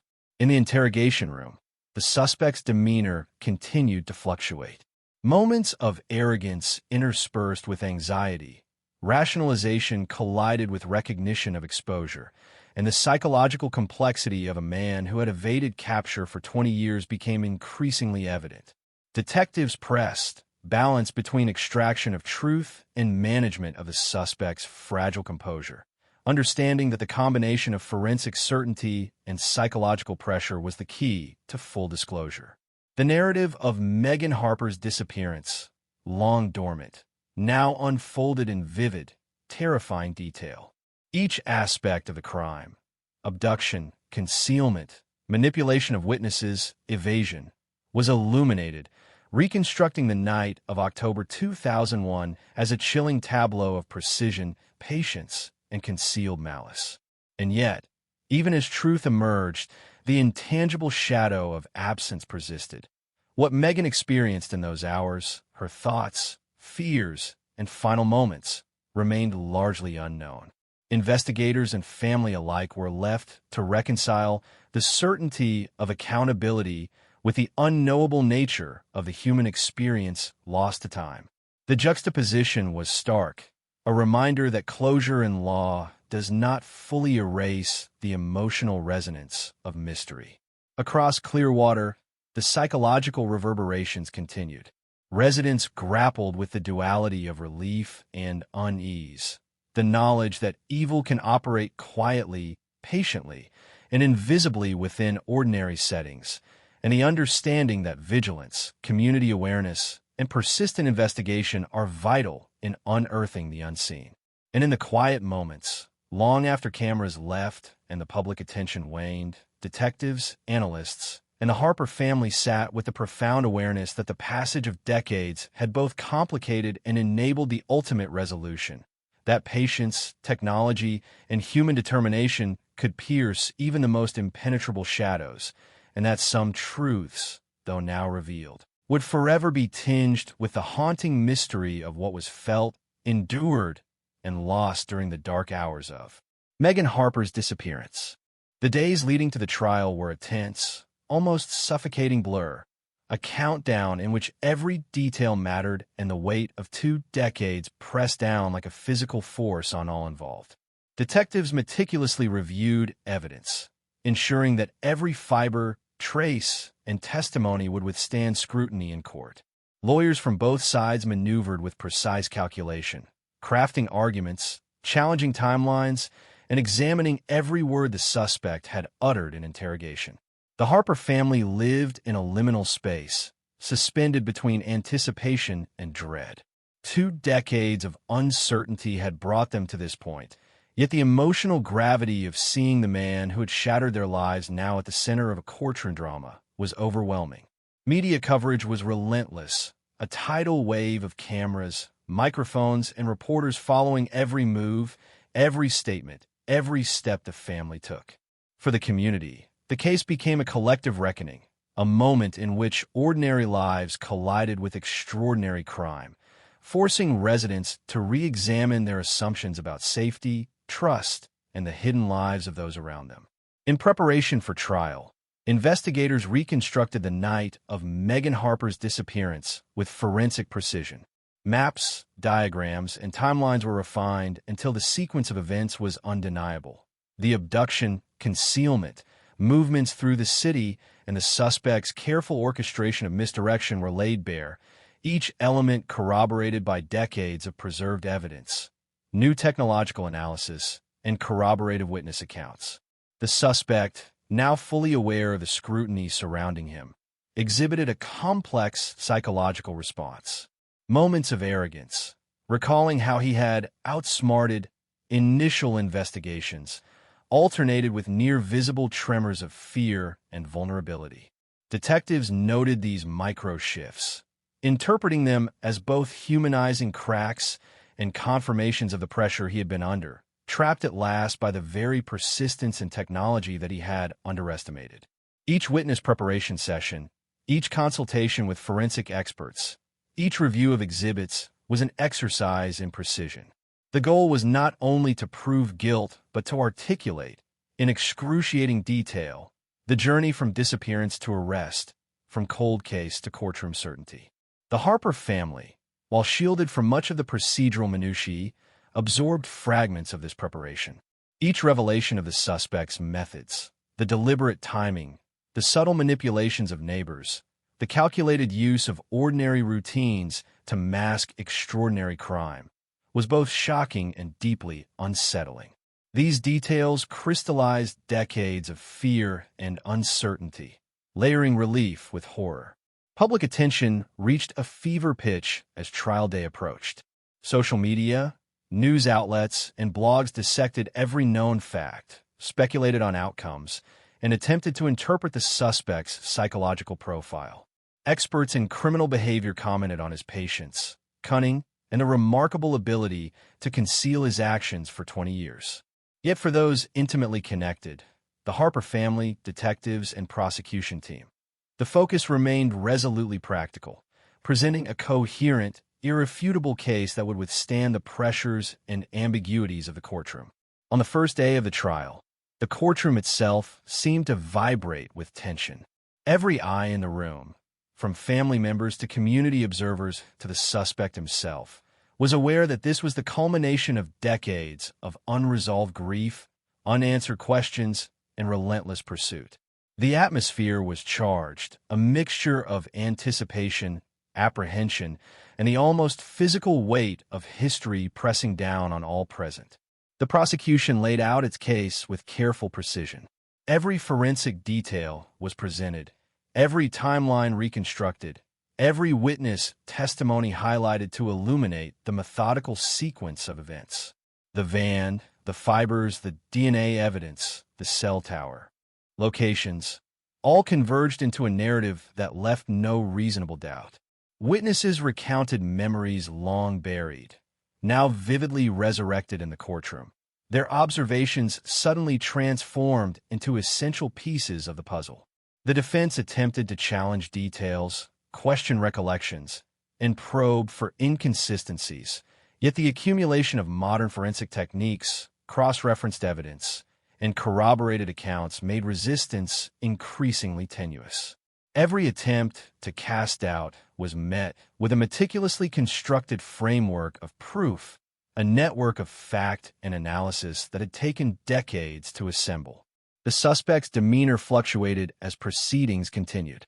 Confidence, carefully maintained over years of evasion, now wavered.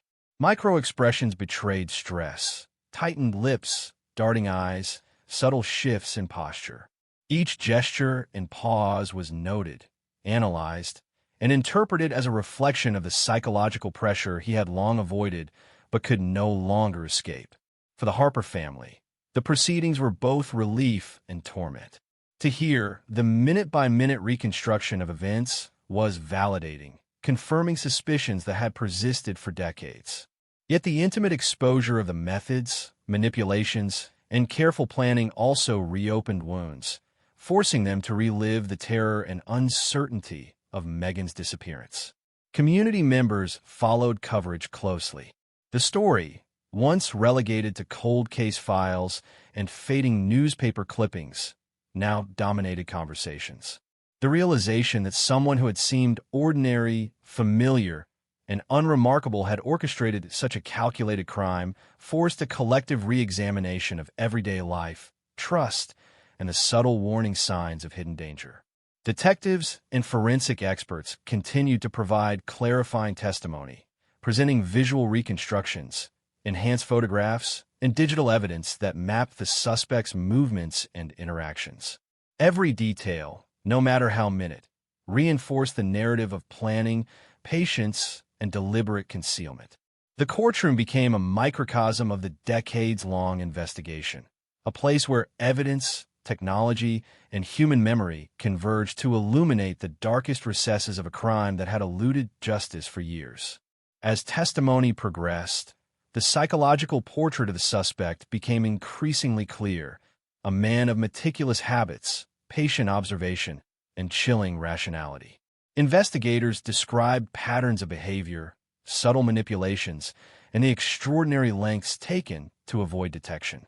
Each revelation underscored the depth of deception and the degree to which normalcy had been weaponized to mask malevolence. Outside the courtroom, Clearwater absorbed the narrative with a mixture of fascination, horror, and reflection. Conversations revisited long-forgotten interactions, minor anomalies, and the quiet rhythms of neighborhood life that had, in retrospect, hinted at hidden danger. The community collectively processed the tension between ordinariness and the extraordinary capacity for hidden malice. During cross-examination, subtle contradictions in the suspect's statements emerged. While previously evasive, under pressure, he inadvertently confirmed timelines, acknowledged manipulations, and hinted at the premeditation that had enabled decades of evasion. Detectives observed keenly, understanding that these micro-admissions were essential in completing the narrative of the crime and reinforcing the irrefutability of the prosecution's case. For the Harper family, each confirmation was both validation and trauma. Decades of uncertainty were being answered, yet the intimate nature of the suspect's strategy, how he had observed, manipulated, and concealed, reinforced the profound impact of his actions. Every detail reconstructed brought a visceral understanding of the danger that had lurked within the city's ordinary fabric, a reminder of both vulnerability and resilience. As the trial continued, media coverage highlighted not only the procedural aspects, but also the psychological and social implications.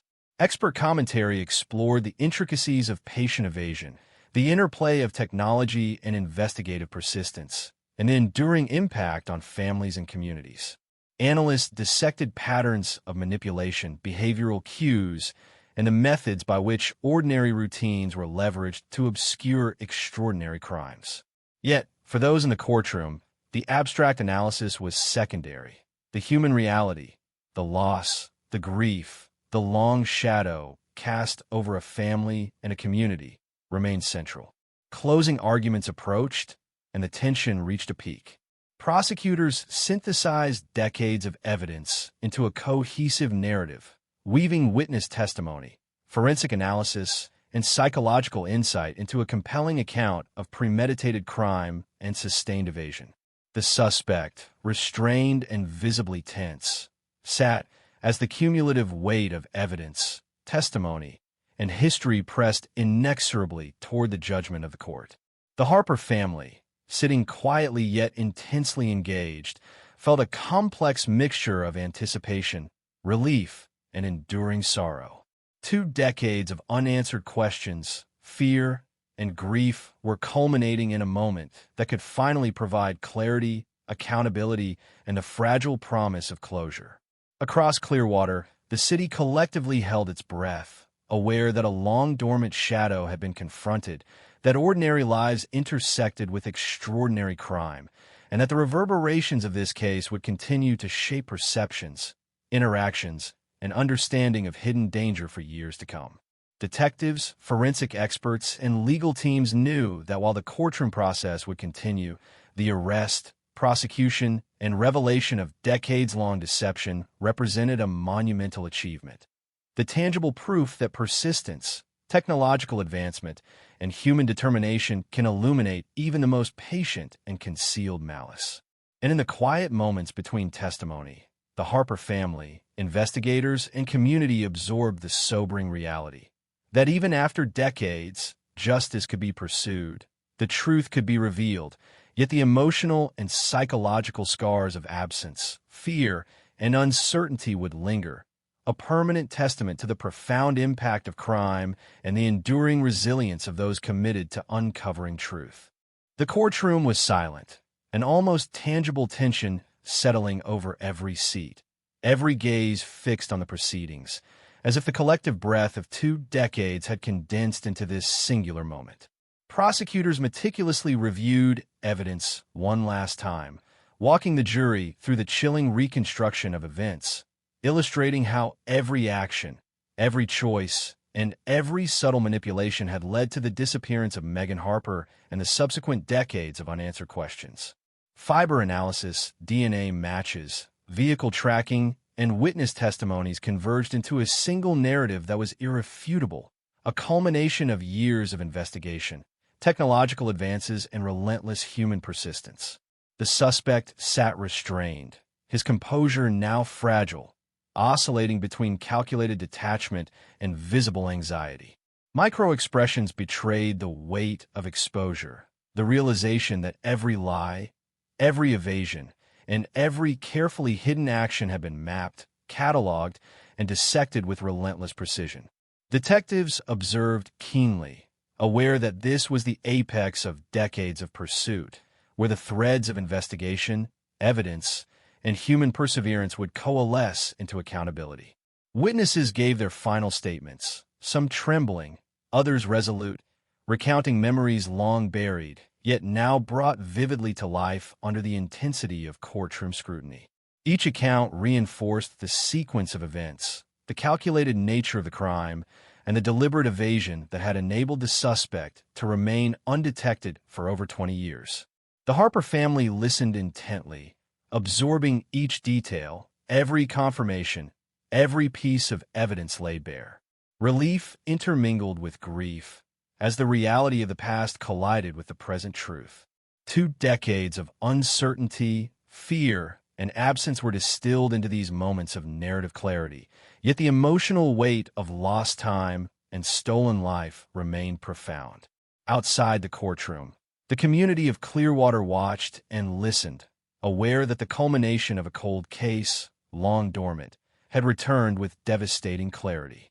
Conversations shifted. Neighbors reflected on subtle anomalies of the past and the unsettling understanding that someone so ordinary had orchestrated extraordinary crime permeated the collective consciousness. In the courtroom, forensic experts presented enhanced footage, mapped timelines, and detailed sequences of interaction, illustrating how the suspect had moved with deliberate precision, manipulated witnesses, and exploited ordinary routines to evade detection. The evidence was methodical, exhaustive, and impossible to dispute, each detail a testament to the painstaking efforts of investigators who refused to let time erase accountability.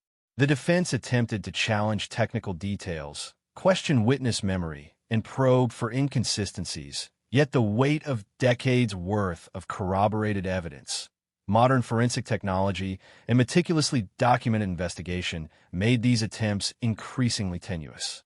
Every rebuttal was met with carefully cross-referenced proof, leaving no reasonable doubt regarding the suspect's culpability. The psychological tension in the room was palpable.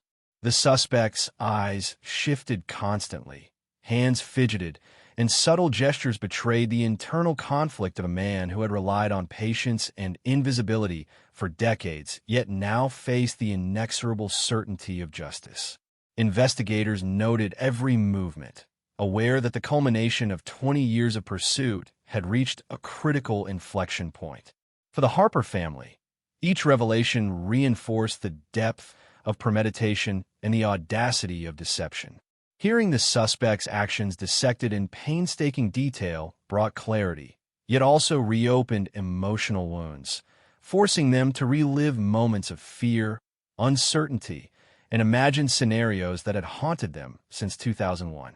The jury, meticulously guided through evidence and testimony, began to comprehend the full scope of the crime, the patient orchestration, and the impact of decades of evasion. Maps, digital reconstructions, witness accounts, and forensic evidence interwove into a narrative that illustrated not only the act of disappearance, but also the sustained manipulation and concealment that followed. As closing arguments approached, the courtroom seemed to hum with tension, the weight of anticipation nearly physical. Prosecutors synthesized decades of investigation, presenting a coherent, compelling, and irrefutable story. The disappearance, the concealment, the psychological manipulation, and the eventual apprehension of the suspect, all culminating in a sequence that left no space for ambiguity. The suspect's face was taut, eyes darting occasionally toward the jury, lips pressed thin. Micro-expressions betrayed a complex emotional state. Stress, recognition of inevitability, subtle defensiveness, and fleeting arrogance all intermingled, a portrait of a man long habituated to secrecy, now confronted by irrefutable truth. The Harper family, sitting with measured composure, felt the emotional intensity of the moment pressing inward.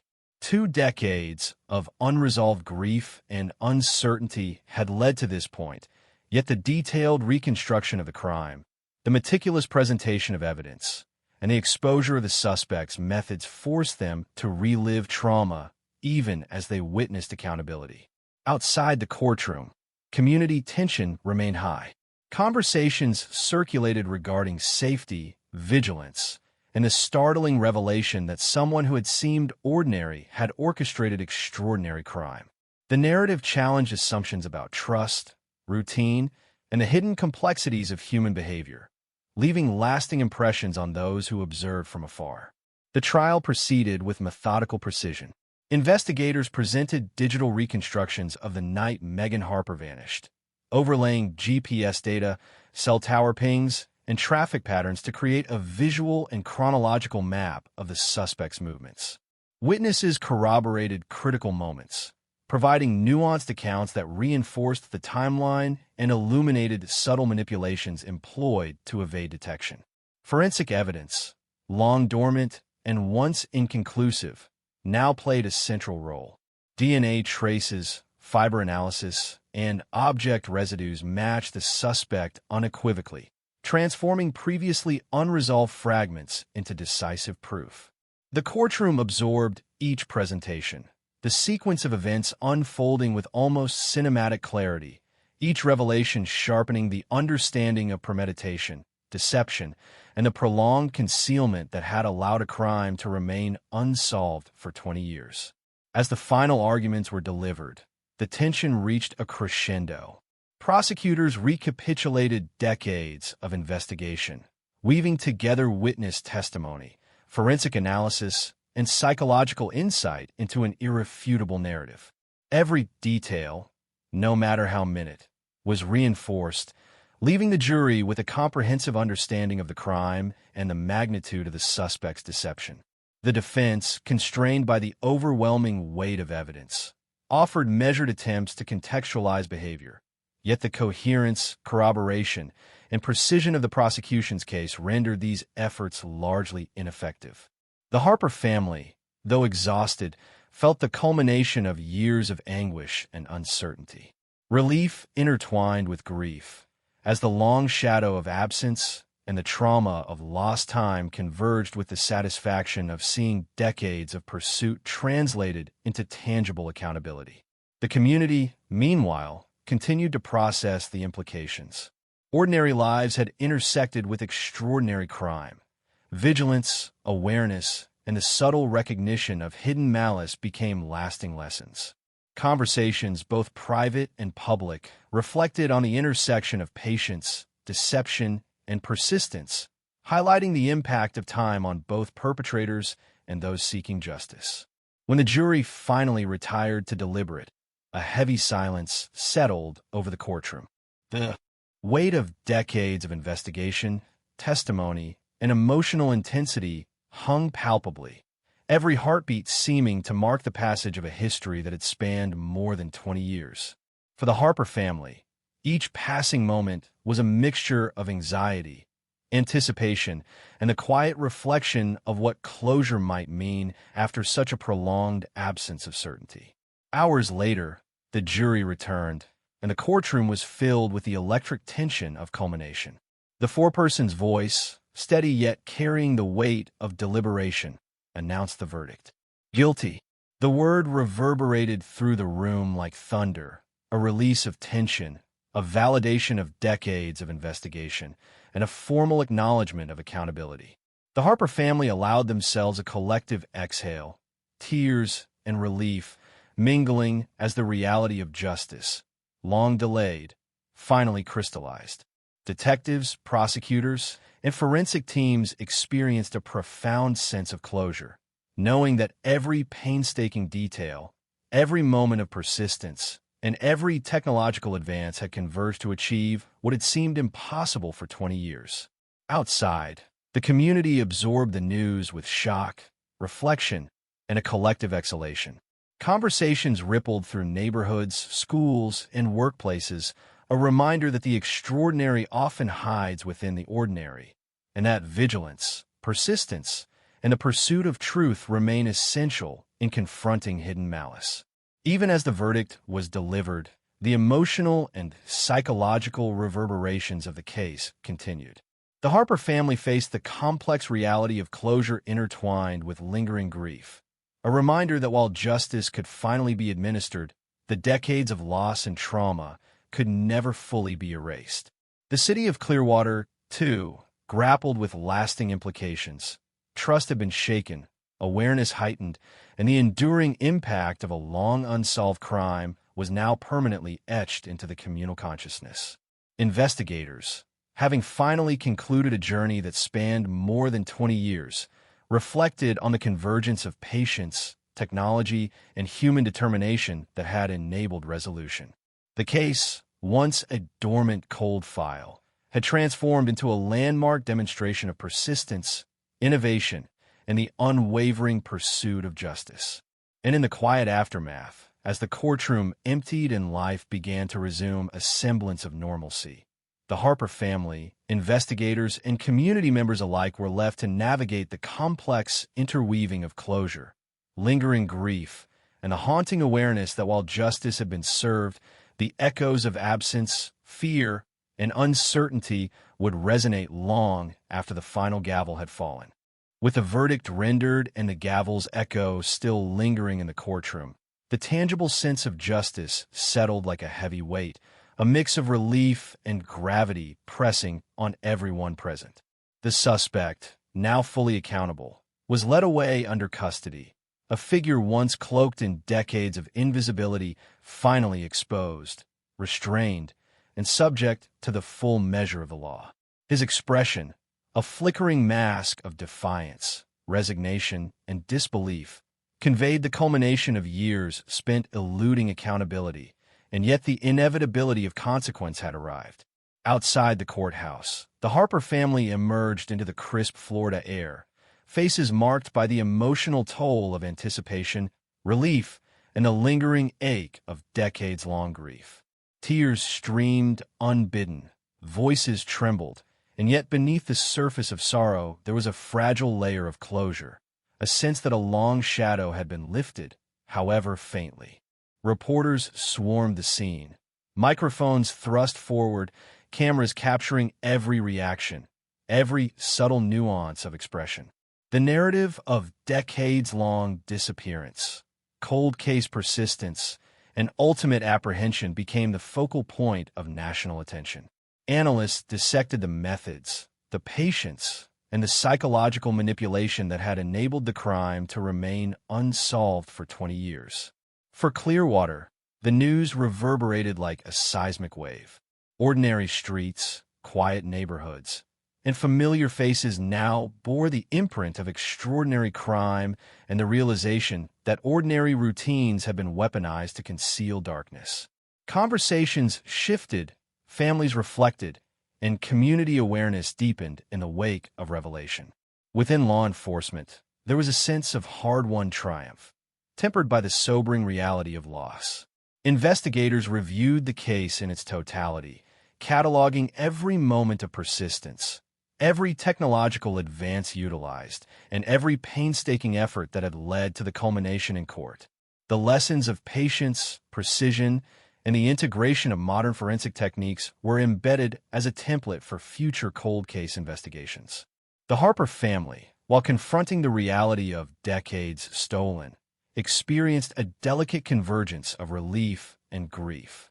Public acknowledgement of the suspect's guilt provided validation, yet it could not fully erase the psychological scars, the birthdays, anniversaries, and ordinary days lost to uncertainty and fear. Each moment of reckoning forced a reflection on the intangible cost of time, the weight of absence, and the enduring presence of trauma even after accountability had been achieved. The community at large engaged in a similar process of reflection. Awareness of hidden danger, the subtle manipulation of daily routines, and the capacity for patience in crime transformed both perception and practice. Citizens reconsidered trust, vigilance, and the seemingly mundane choices that might hide extraordinary malice. Conversations in homes, workplaces, and public spaces carried the residue of the case, shaping collective understanding of vulnerability and the enduring necessity of scrutiny. Legal proceedings continued to finalize sentencing, incorporating decades of evidence, forensic verification, and psychological analysis into a comprehensive framework. Judges, prosecutors, and legal teams deliberated over appropriate penalties, balancing the gravity of premeditation, the prolonged concealment of crime, and the human cost experienced by the Harper family and the community. The final sentencing, once delivered, resonated with the weight of both punishment and precedent, a formal acknowledgement of the enduring impact of a crime that had eluded justice for 20 years. In private moments, the Harper family and investigators reflected on the intricacy and intensity of the investigation. Decades of unanswered questions, meticulous evidence collection, technological adaptation, and human perseverance converged into a resolution that, while legally complete, carried with it a nuanced and complex emotional reality. Relief intertwined with enduring sorrow, validation with haunting reflection. Across Clearwater, subtle transformations began to manifest. Neighborhoods, once perceived as routine and safe, were approached with heightened awareness. Residents engaged in discussions about observation, safety practices, and a latent capacity for malice hidden within seemingly ordinary lives.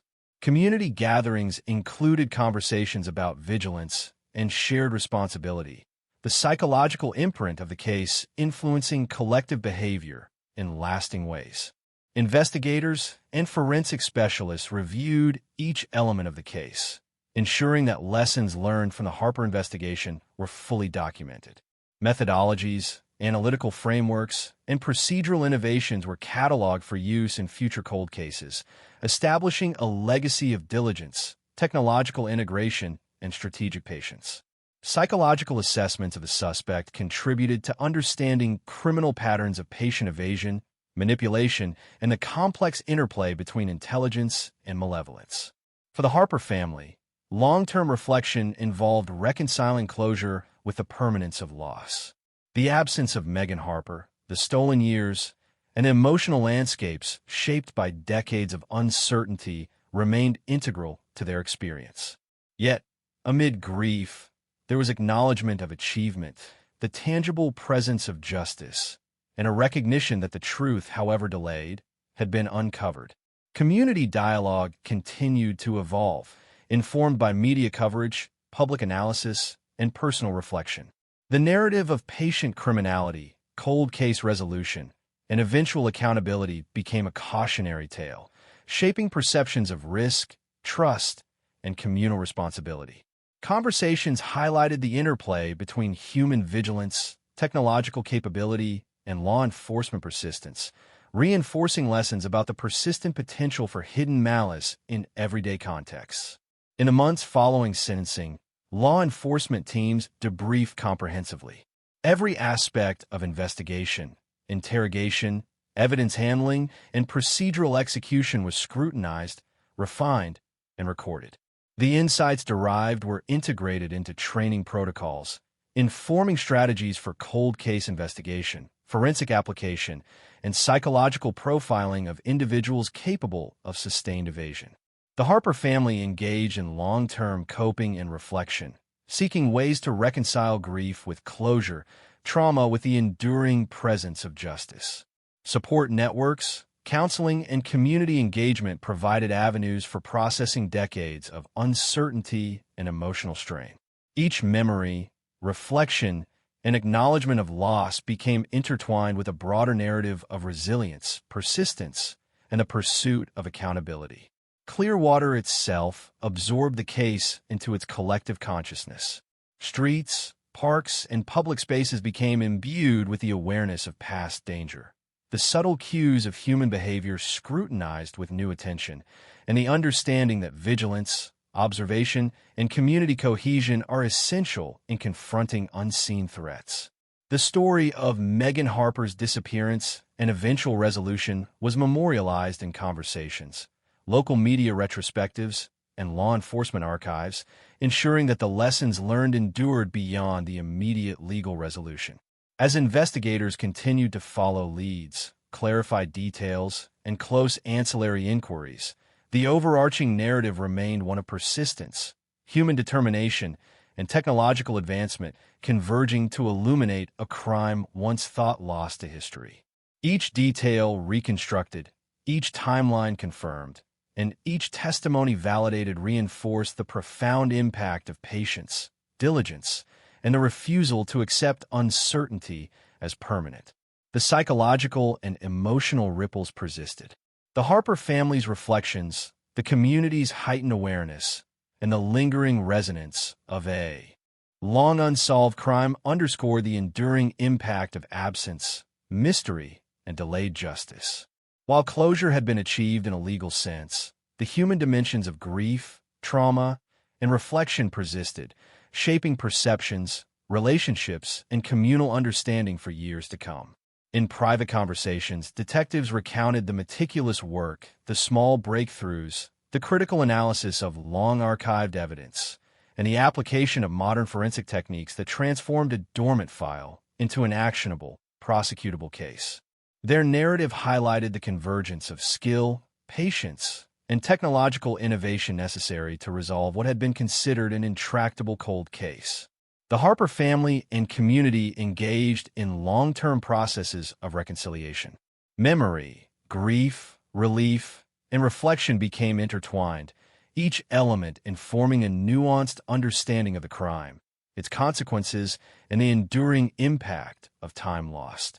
Awareness of hidden malice, the role of ordinary routines, and the potential for patient evasion became lasting components of communal knowledge and precautionary behavior.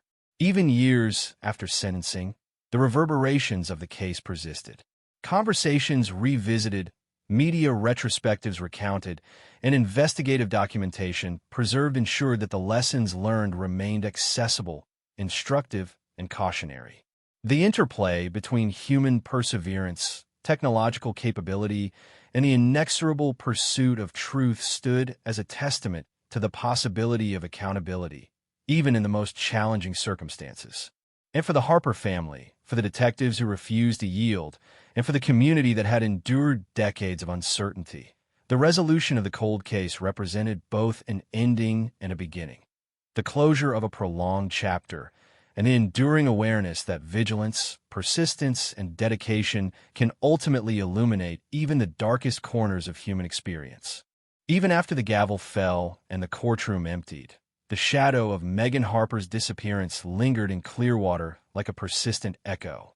Streets that once carried ordinary routines now felt subtly altered, imbued with the knowledge that darkness had moved unnoticed among them for 2 decades. Community conversations, once casual and mundane, were now threaded with the invisible tension of awareness, the understanding that ordinary appearances can conceal extraordinary malice. The Harper family navigated a landscape reshaped by both relief and enduring grief. The arrest, trial, and sentencing of the man responsible had delivered legal closure, yet the emotional imprint of 2 decades lost remained indelible. Each birthday uncelebrated, each holiday endured in absence, each imagined moment of what could have been formed a lattice of sorrow interwoven with faint relief. Investigators reflected on the cumulative journey, the painstaking analysis of cold evidence, the patient accumulation of minor leads, the integration of modern technology with enduring human intuition. Each breakthrough, no matter how small, had built upon the last, forming an inexorable path toward truth.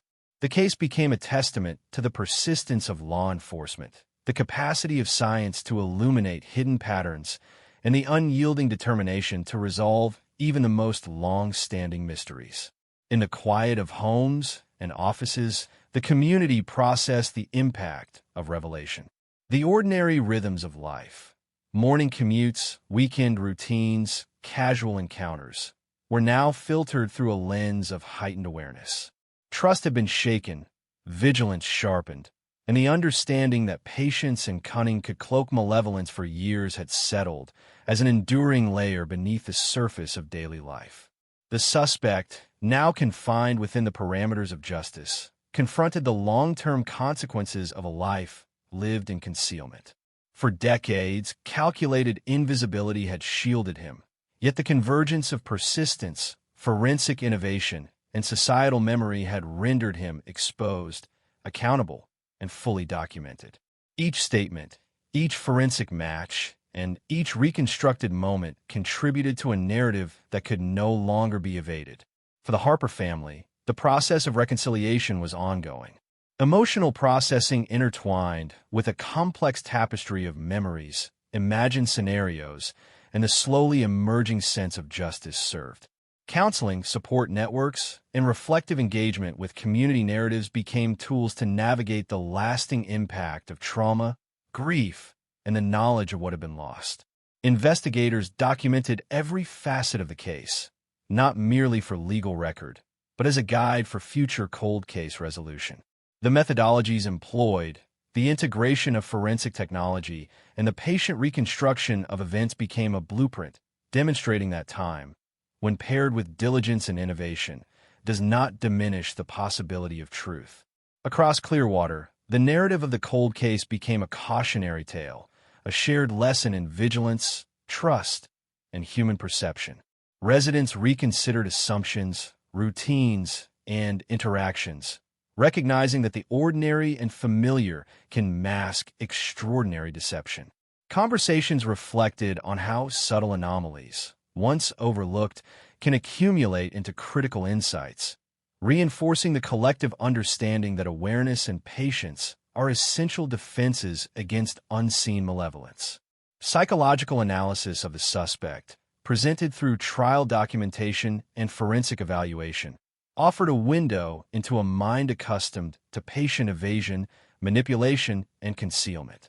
Understanding his methods, observation, timing, misdirection, provided both context and a cautionary framework, illustrating the intersection of intelligence, opportunity, and malice. The Harper family, though faced with the permanence of loss, found solace in the knowledge that truth had been uncovered, that justice had been rendered, and that the decades-long absence of resolution had finally been confronted. The emotional complexity of closure intertwined relief with lingering grief, an acknowledgement that legal outcomes can address accountability, but cannot restore stolen time or erased experiences. Community reflection extended beyond immediate grief or fascination. Civic groups, schools, and local organizations engaged in dialogues about safety, observation, and the subtle cues that might indicate danger. The cold case, once a dormant memory, became an active agent of social awareness, embedding lessons into the collective consciousness and influencing behaviors, vigilance, and community cohesion for years to come.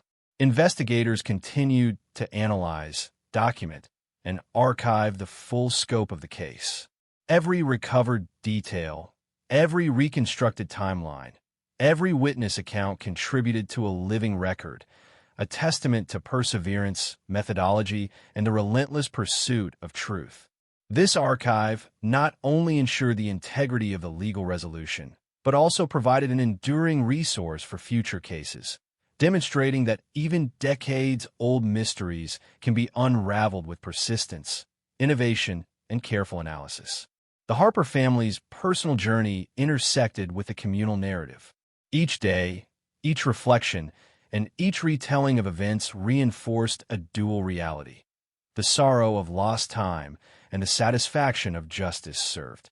Memories of absence remained, yet they were now framed within a landscape of accountability, revelation, and the affirmation that perseverance can pierce even the most patient concealments. Across Clearwater, subtle rituals and behaviors reflected the lingering presence of the cold case. Residents revisited daily routines with heightened attention. Conversations included reflections on awareness and trust, and a new understanding emerged that ordinary appearances are not always reliable indicators of safety. The narrative of the case became a point of reference for vigilance, social cohesion, and the recognition that time can conceal, but persistence can illuminate. The forensic and investigative teams, reflecting on the culmination of decades of work, recognized the extraordinary intersection of patience, science, and human determination. Every fiber match, DNA trace, witness corroboration, and technological analysis contributed to the eventual resolution, demonstrating that time, though often viewed as a barrier, can become an instrument when coupled with diligence and methodical pursuit. Psychological reflection on the suspect's behavior, motivations, and methods continued to provide insight into the complexities of human malice. Analysts documented patterns of evasion, strategic manipulation, and subtle exploitation of routine, ensuring that future investigations could benefit from understanding both the human and procedural dimensions of prolonged criminal concealment. For the Harper family, the resolution, while delivering closure in legal terms, underscored the enduring consequences of trauma, absence, and uncertainty. The emotional landscape remained layered with grief, memory, and reflection, yet there was a tangible shift. The certainty of accountability provided a foundation upon which healing, reconciliation, and understanding could slowly be rebuilt. Community awareness, institutional documentation, and media coverage all contributed to the enduring narrative of the case. The story of Megan Harper's disappearance, the patient concealment by the suspect, and the eventual triumph of persistence and forensic innovation became a shared reference, shaping perceptions of safety, trust, and vigilance for years to come. Even as normal routines resumed, the knowledge of what had transpired lingered, a silent reminder that the extraordinary can hide within the ordinary, that patience can cloak malevolence, and that the unrelenting pursuit of truth can pierce even the most impenetrable shadows. The Harper family, investigators, and community alike grappled with the intersection of closure and ongoing reflection. Memories, grief, and emotional resonance persisted alongside legal and procedural finality, creating a complex, enduring interplay between past trauma and present accountability. Across Clearwater, the impact of the case reverberated through neighborhoods, workplaces, and communal spaces. Subtle behavioral shifts, conversations about vigilance, and heightened awareness became integrated into the social fabric, ensuring that the lessons of patient deception, methodical concealment, and investigative perseverance were internalized and sustained. In the quiet moments, long after cameras and media attention had departed, the Harper family reflected on the journey. Decades of uncertainty, fear, and unanswered questions had given way to legal closure, community reflection, and the affirmation of truth. The emotional complexity remained profound, yet the knowledge that persistence, human determination, and forensic innovation could illuminate even the darkest corners provided a lasting, if bittersweet, reassurance. Investigators, now reviewing the totality of their work, recognized the broader implications. Each methodological choice, each technological application, and each human observation contributed to a successful resolution that would serve as a benchmark for cold cases to come. The intersection of patience, analysis, and intuition demonstrated that even crimes long thought unsolvable could be unraveled with diligence, persistence, and careful application of science and human insight. And so, as Clearwater settled into a new rhythm, the legacy of the cold case endured. Streets, homes, and communal spaces carried the quiet awareness of a story that had spanned decades, a narrative of disappearance, patient evasion, and eventual accountability. The Harper family, investigators, and community bore the intertwined weight of grief, relief, and reflection, understanding that while justice had been served, the emotional and social resonance of what had been lost would echo indefinitely. The cold case, once dormant, now stood as a testament to the endurance of hope, the inevitability of consequence, and the power of human determination to confront even the most patient concealments. Megan Harper's absence remained a permanent void, yet the resolution provided a beacon, an affirmation that truth, though delayed, can prevail, illuminating shadows that time alone cannot erase. The sun set over Clearwater, casting long shadows across streets that had once seemed ordinary, mundane, and unremarkable. But now, each sidewalk, each park, each familiar corner carried the memory of absence, the imprint of fear, and the residue of decades-long uncertainty. The community, forever altered, moved with a subtle awareness, an almost instinctive vigilance born from the knowledge that darkness can hide behind normalcy. In homes, families whispered about lessons learned, about moments once dismissed as trivial that in retrospect were the quiet signals of something far more sinister. The Harper family, though still processing the depth of grief and the permanence of loss, began to inhabit a space shaped by both closure and reflection. Each day brought the interplay of relief and sorrow. The relief that the man responsible had been brought to justice, and the sorrow for the years that could never be reclaimed, for the birthdays uncelebrated, the milestones missed, and the ordinary experiences stolen by absence. Memories of Megan Harper permeated every action, every thought, a living presence defined by loss and the indelible imprint of what had been taken. Investigators, having closed the formal chapter of the case, reflected on the intricacies, the subtleties, and the extraordinary patience required to unravel what had seemed unsolvable. Every fiber analyzed, every DNA trace re-examined, every witness statement cross-checked and corroborated became part of a broader narrative demonstrating the intersection of human diligence, technological innovation, and unwavering commitment to justice. Even after resolution, the psychological dimensions of the case persisted. The suspect's mind, once hidden behind careful detachment, had been laid bare in courtroom testimony, interrogation analysis, and forensic reconstruction. The patterns of premeditation, manipulation, and patient concealment offered a cautionary window into the capabilities of human malevolence. the meticulous planning of actions intended to evade detection, and the subtle exploitation of trust, routine, and ordinary appearances. For the Harper family, these insights were double-edged. They affirmed the depth of investigation and the certainty of accountability, yet simultaneously emphasized the extraordinary patience and cunning that had allowed the absence of resolution to dominate 2 decades of life. The community absorbed these lessons in quieter ways. Streets that had once felt safe now carried a more complex significance. Parents watched their children with heightened awareness. Neighbors noted subtle anomalies, and casual interactions were infused with the understanding that ordinary life can conceal extraordinary threat. The narrative of the cold case became part of Clearwater's identity, a story repeated in reflections, conversations, and subtle shifts in behavior. Over time, the Harper family began to engage with memory, grief, and closure in parallel. Counseling, support networks, and community engagement offered spaces to reconcile the permanence of loss with the tangible reality of accountability. Photographs, personal stories, and recollections of Megan Harper's life, rather than only the story of her disappearance, became central to understanding, healing, and preserving legacy. Investigators, reflecting on the culmination of decades of work, recognized the profound impact of patience and persistence.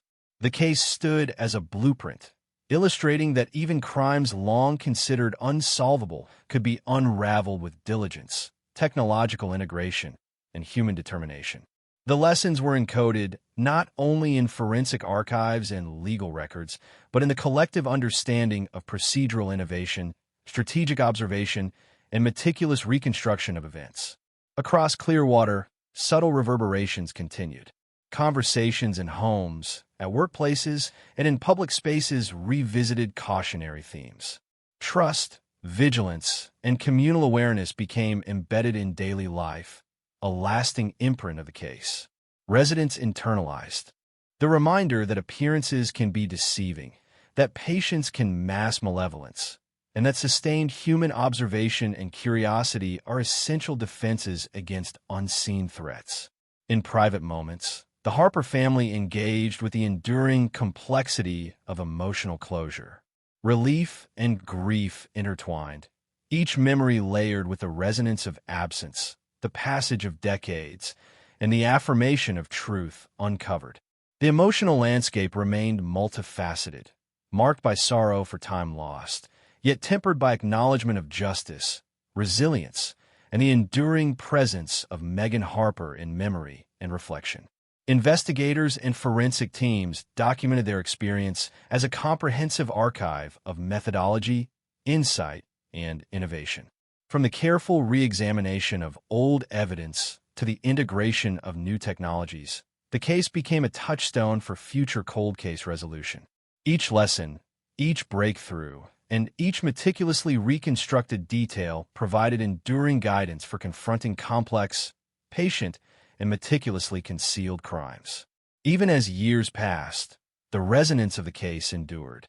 Streets, homes, schools, and public spaces carried the subtle awareness of what had transpired, shaping perceptions, interactions, and communal vigilance. The narrative became a living lesson, a cautionary emblem of both human resilience and the potential for hidden malice to persist unseen over decades. For the Harper family, the emotional aftermath was a delicate balance between mourning and reflection. Daily life, while gradually resuming rhythms altered by absence and grief, remained shadowed by the enduring presence of loss. Yet, in this interplay, they discovered a fragile equilibrium. The recognition that accountability had been achieved, that truth had been revealed, and that memory, though painful, could coexist with the knowledge of justice served. Psychologists and behavioral analysts reflected on the suspect's patterns, offering insights into the capacity for patient manipulation, the intersection of intellect and malice, and the psychological architecture of long-term concealment. These findings contributed not only to understanding of the specific case, but to broader criminological and investigative knowledge, reinforcing strategies for vigilance, early detection, and predictive analysis of similar behaviors. The broader community, meanwhile, continued to adapt. Ordinary routines incorporated subtle adjustments. Observation became more nuanced, and communal trust was tempered by awareness of the extraordinary capacity for hidden malevolence. Conversations, social norms, and neighborhood cohesion absorbed lessons that were once abstract but now were tangible, grounded in lived experience, and reinforced by the undeniable resolution of a decades-long mystery. As years passed, the Harper family engaged in reflection and remembrance. Photographs, personal stories, and collective memory preserved the life of Megan Harper beyond the narrative of disappearance. These acts of remembrance intertwined with ongoing processing of grief, providing a framework for continuity, identity, and the transmission of legacy. Investigators, even after closure, maintained engagement with the case as a reference point for both procedural excellence and psychological insight. Every element, from forensic precision to patient observation and comprehensive documentation, became a touchstone for future cases, ensuring that the hard-earned knowledge of a long-resolved cold case would endure.